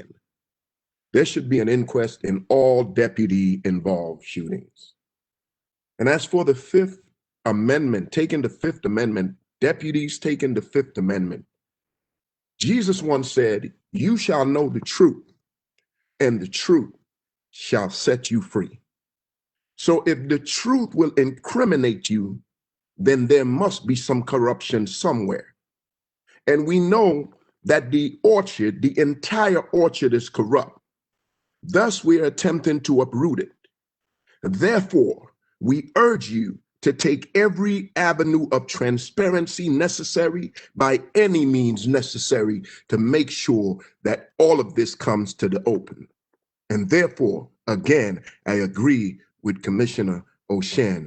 We need to make sure that there's an inquest in every deputy involved shooting. Thank you. I yield my time. Thank you. And the next comment will come from Khadija Shabazz. Khadija, please go ahead with your comment. Yes. Again, I just received a report that I was told that it was a 90-day hold on it from the Sheriff's Department. I just received it, rather my attorney did. about a couple of Fridays ago. And to hear that that the sheriff had that much power to order something like that and to prevent families from knowing what happened to their loved ones, it automatically puts you in a position where you think something is being hidden from you, something is not right, something is not. And in my case, it proved what we all thought. My son, as some of you know the story, was shot in the back of the head by the LA Sheriff Department, in the back of the head, in the back, in the stomach. In other places, he was shot, and with no explanation. We still don't have one. We still haven't spoken to any law enforcement at all. We just finally got the report back. And thank you for releasing it, since I'm hearing that this is something that's common and it goes on and some people don't get theirs for years. So we're very, very grateful for that. But the Sheriff's Department just has entirely too much power, just too much, with no accountability at all. And you hear stories like this again and again. We're going to hear a lot of communities. We have to start with accountability. If you want more accountability from the citizens on the street, we have to have those that are supposed to look out for us. They work for us. We don't work for them. And they're murdering our young people in the streets like that. And it's just ridiculous. And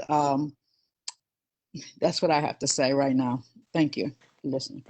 Thank you. And the next comment will come from Gina Viola. Please go ahead with your comment, Gina. Hi, thank you. First, I would just like to thank the Vargas family and the Shabazz family for bravely sharing again and again their experiences. And nothing I can say can be more powerful than what you're hearing from these families about the importance of doing something different. We continue to do the same thing over and over again, getting the same results, which is leaving these family members out in the cold and without answers and no accountability. And that is the entire role of this Oversight Commission, is for accountability. So thank you, Commissioner Kennedy, for bringing up the Guardado sheriffs that kept pleading the fifth. We've seen live and in real time and on video exactly the lengths that this department will go to keep us from knowing the truth. Why is LA County not conducting an inquiry into every single officer-involved shooting? We should take close note from counties such as Contra Costa, in which an inquiry is done into every single officer-involved shooting. We also need to have independent agencies doing these investigations. We cannot keep asking the same folks who work together to provide oversight for one another. This is as our community members continue to be targeted and murdered by law enforcement. How can it be possible that only one inquiry has been initiated? I'm glad to hear there might be another. This reeks of complicity, commissioners. If the issue is a matter of funding, then it's the responsibility for the Office of the Coroner to speak to the resources that are needed so that leadership throughout the county and community can be of support.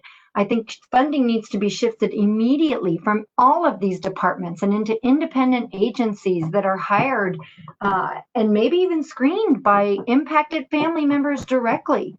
We need their voices heard. We need their voices sitting on these commissions. Thank you. Thank you. And the last person who has signed up for public comment on this item is Tamara Kay. Please go ahead with your comment, Tamara. Hi, can you hear me? Yes, we can. Please go ahead. Prayers and power and strength to all the families. I hear someone typing on there. Somebody, thank you. That was not me, by the way. Can you hear me? Yes, we hear you. Please go ahead, Tamara. Okay, I'll start over. I just want to echo what everyone else had said. Prayers, power, and strength to all the families that have to be on here and endure all this and relive that trauma over and over. So there is no real transparency here. That's part of the problem. I believe every case should have an independent outside investigation. You can't have the people responsible for the crime in the same system be investigating this. And everyone absolutely should have an inquiry as well. 1421 had to be implemented so families could get this information. There had to be a bill just so families could get the information, these reports. And even since that bill was enacted, families still have not gotten these reports in a timely manner, right? And they, Dr. Lucas keeps saying, about transparency, and he's using toxicology reports as the holdup excuse. We're really what the problem is the coroner and everybody else involved is complicit with police station violence and the murder of our Black and brown brothers and sisters, and the security freeze is part of that. So they spend time actually covering up what they're wrongdoing. That's what's going on. They're doing security freezes so they can actually paint their own false narrative. And then included with that, no officer, no deputy should be able to plead the Fifth Amendment, right? That's unexcusable and unacceptable. No deputy should be able to plead a Fifth Amendment during a coroner report at any time. Thank you. Thank you. And that does conclude public comment on this item, Chair Rubin. Thank you, and Jennifer, and thank you all to members of the public. I have a quick question for Dr. Lucas, and then we need to move on so that we can move on to the rest of the agenda. But 2 points, Dr. Lucas. One is, if you decide that you're going to do inquests in every officer-involved shooting that results in death, can you make that decision solely for the Sheriff's Department, or do you have to include all of the other law enforcement agencies that you serve in LA County? Excuse me. And 2, have you considered updating your website to reflect some more helpful information for members of the public, in particular the family? So I don't know if you can quickly answer those questions, but if you can, I think we'd appreciate it. Yes, thank you. And just thank you for all the comments. I listened to all of them. I took notes, and I do take them to heart, and so I appreciate that input. I will say that, yes, I would consider that I don't think that I can, it would be appropriate for me to single out a single organization. So I think it would have to be to all the law enforcement agencies in the region. To your second point on the website, that's something I'm going to take back, and we're going to talk about internally what we can do to, we do want to facilitate information, and we don't want to be transparent or appear insular. So I want to see what we can do to improve the communication on the website while remaining sort of in the legal bounds, of course.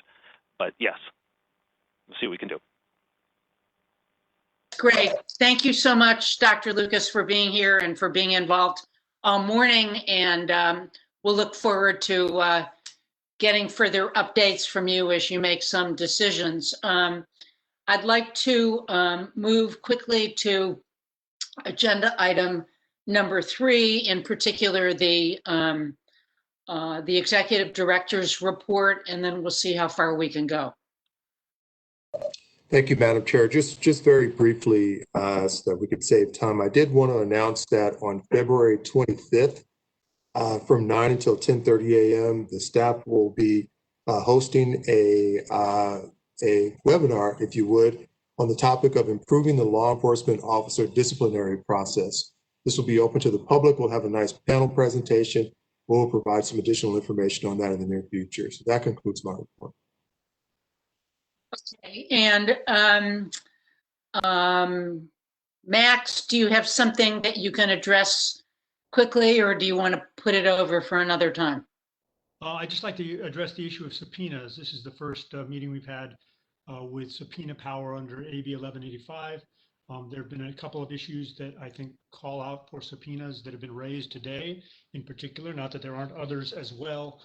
The sheriff asked that this body and my office respond to a video he put up about deputy gangs a week ago to his own members. I don't know if you've seen that, but hopefully he will give that to you. We found out about it from public sources, asked for it, and then they did give us a copy. I haven't seen anything on the sign off of deputies, but from our look at it, it seems to have possible inconsistencies in what's said that also don't line up with the sheriff's testimony to you, both his direct statements during the COC regarding his written policy and then his answers to questions asked by commissioners here. So I will seek to interview him next week on those differences to get a clear picture of the sheriff's position and what actions they're taking, and in order to give him the response he wants. If he declines to be interviewed, we'll issue a subpoena on that. And then secondarily today, because of the Brown Act nature of this body and because of the limited time of the sheriff, there were many questions that were not asked by commissioners that wanted to be. Commissioner Ochen in particular asked a whole series of questions in the chat. And then some were not responded to, such as multiple commissioners asked about universal testing and taking samples of testing to find out what the real COVID rates are in the jails.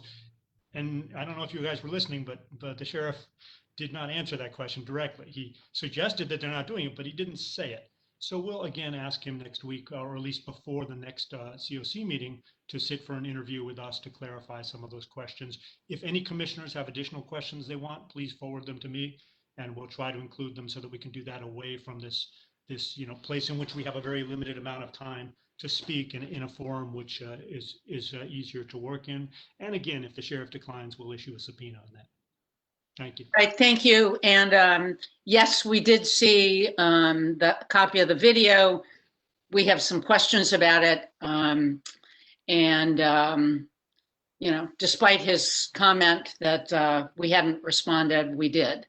So well, feel free to submit any questions you have to me so that when I speak to him, or my staff does, we can explore those issues that the commissioners felt were present. My staff will do the same, but if you have particular issues you would like clarified, feel free to share them. Okay, great. And I think at this point, Jennifer, I'd like to go to general public comment so that we can try and conclude our meeting by 1 o'clock. How many do you have for general public comment? We currently have 16 individuals who have signed up for general public comment. All right, I think in light of the time and in light of the fact that we've heard a great deal of public comment in the past, I would like to urge you to limit the general public comment to 1 minute apiece. Okay, thank you. And beginning general public comment, Brett Walker, you will be the first commenter. You are unmuted. Please go ahead with your comment. Hi, how you guys? How's everyone doing? Sorry, I missed criteria 2B.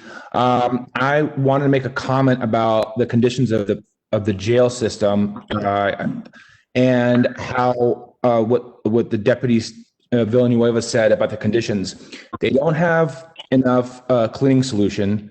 The rags don't get changed enough. The clothes they get are old and dirty. They don't get cleaned. They barely have any laundry exchanges. So no one's really of the commission is asking these kind of tough questions about how to stop the spread. You have deputies walking through security walks from isolated dorms, as he calls it, to unisolated dorms, spreading this virus, spreading it to more individuals, and therefore locking more dormitories down from people being able to go to court.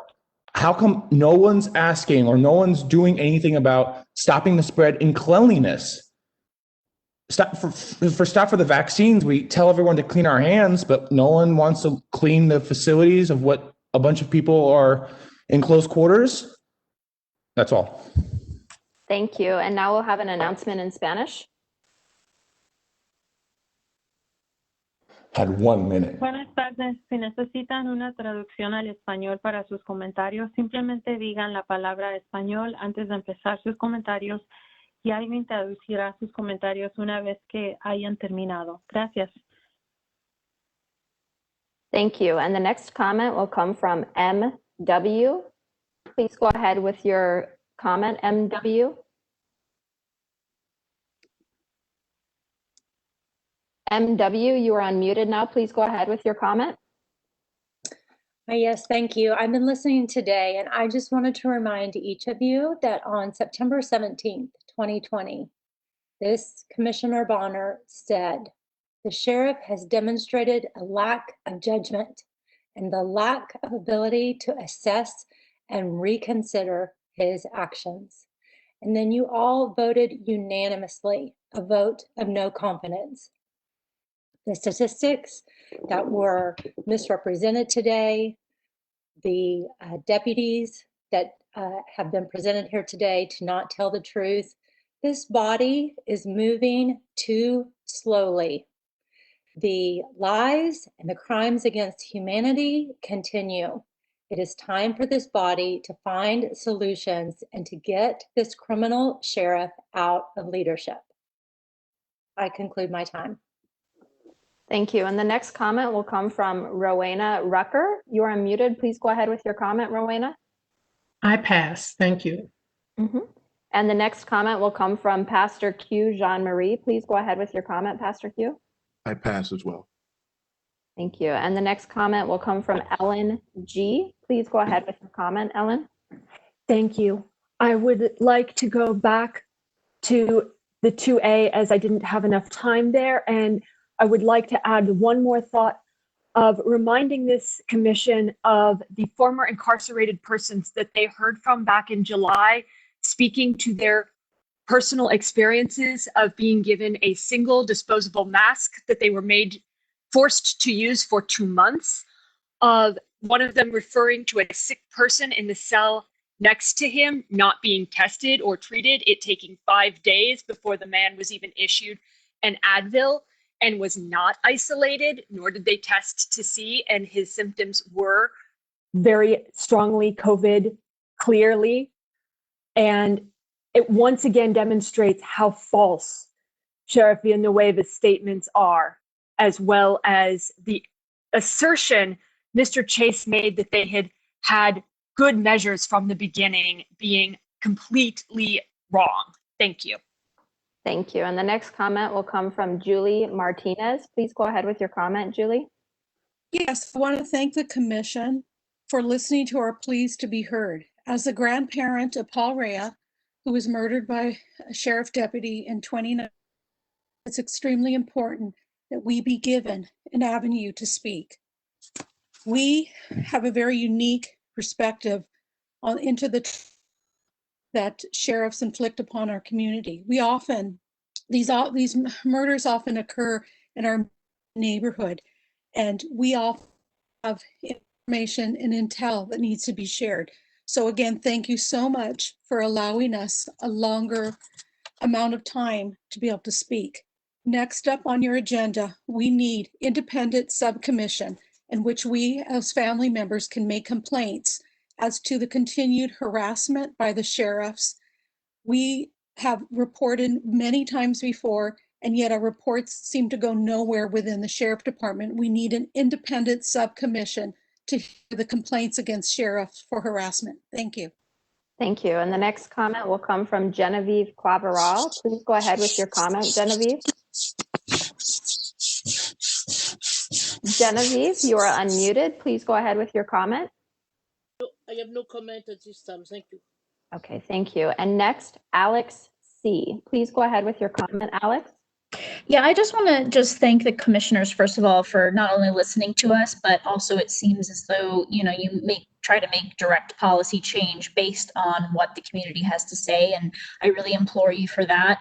And I want to uplift what MW said, that truly, we need to stop the sheriff. He is just on a rampage. And I'm just so concerned that we are going to see more people dying, both from COVID in the jails and also from police brutality. And they're right that it's not moving fast enough. We really need to get him out of here. I mean, his predecessor is currently in jail, and we have no clue whether or not he has gang ties himself. I also want to see if the commission has any plans on investigating if any LASD officers attended the insurrection at the Capitol in DC on the 6th.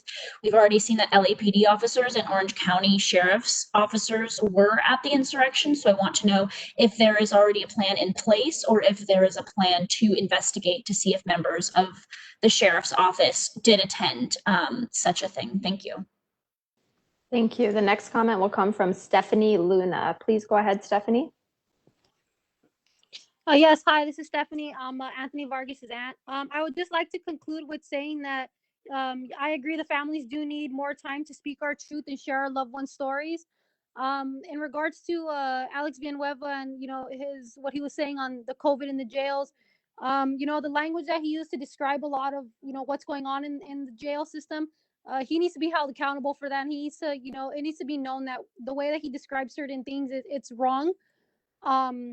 He also needs to hold his deputies to the same standard that he's trying to hold us to. He needs to make sure that his deputies wear masks at all time, because here, I can speak for East Los Angeles, there's a multitude of deputies that do not wear masks, and they're quick to stop us on the street and ask us where our mask is. We stop them and ask them where their mask is. They tell us to shut up and leave. So I would definitely try to find a way to have him hold his deputies to the same standards that they try to hold us to. Thank you. Thank you. And the next comment will come from Tamara K. Please go ahead with your comment, Tamara. Yes, good day. So we need to absolutely get rid of Villanueva. We need to defund the sheriff department. We need to close Men's Central Jail. And in the meantime, while our brothers and sisters are in jail, we need to make sure they're getting the PPE, the clothes, the cleanliness, and the care that they need. And they need to be released. They actually just need to be released. So Villanueva needs to go, defund the sheriff's department, free our brothers and sisters, and close the jails. That's it. I'll yield the rest of my time. Thank you. And it looks like our last speaker has just logged off and is no longer on. We do have one additional that just raised their hand. If you would like to provide public comment for general items and you have not been called on yet, please send a message to the chat, a chat message to the host, or raise your hand in the participant window. So next, Michelle Infante, please go ahead. The commission needs to take in complaints and respond to them and collect data. That's so important. And if it's a matter of staffing and money, the commission needs to let us know so that we can chase down that money for you. You need to have on your website space for families to upload their videos. Families are being lost behind the computer now, and the impact is not the same for them when they come up and they just speak and no one's able to see their face and their pain. To have limits on how many families can speak is wrong. There should be no limits. All families, all generations, old, new, they all have trauma. And it's their right, as the commission was built for them to be able to get up and speak. And that means all of them, not just some of them. Thank you. And Chair Rubin, that does conclude my list of everyone who had signed up for general public comment. All right, thank you so much. I do want to respond to one question that came up, and I apologize that it wasn't mentioned earlier, and that is after the insurrection on January 6th, we did send a letter to the sheriff asking the sheriff to inquire and make a determination whether any of his deputies were present, because we had heard that other law enforcement agencies had off-duty deputies who were present. We did hear ultimately back from the sheriff that there is at least one, and we don't know who it is, but according to the sheriff, this deputy was directed to speak to the FBI. So we did jump on this issue, and we will await any determination of any FBI investigation in that regard. And at this point, I know that we've had, a lot today. We always welcome input from members of the public. You are all helpful to us. And also, I want to thank all of the commissioners for their assistance and their insight, as well as our executive director, Mr. Williams, and all of the staff who continue to work diligently under very difficult circumstances. So with that, I want to conclude the meeting, reminding everybody that our next commission meeting is on February the 18th, And everybody stay well and stay safe. And we will see you on the 18th, if not before. So thank you all very much. Thank you.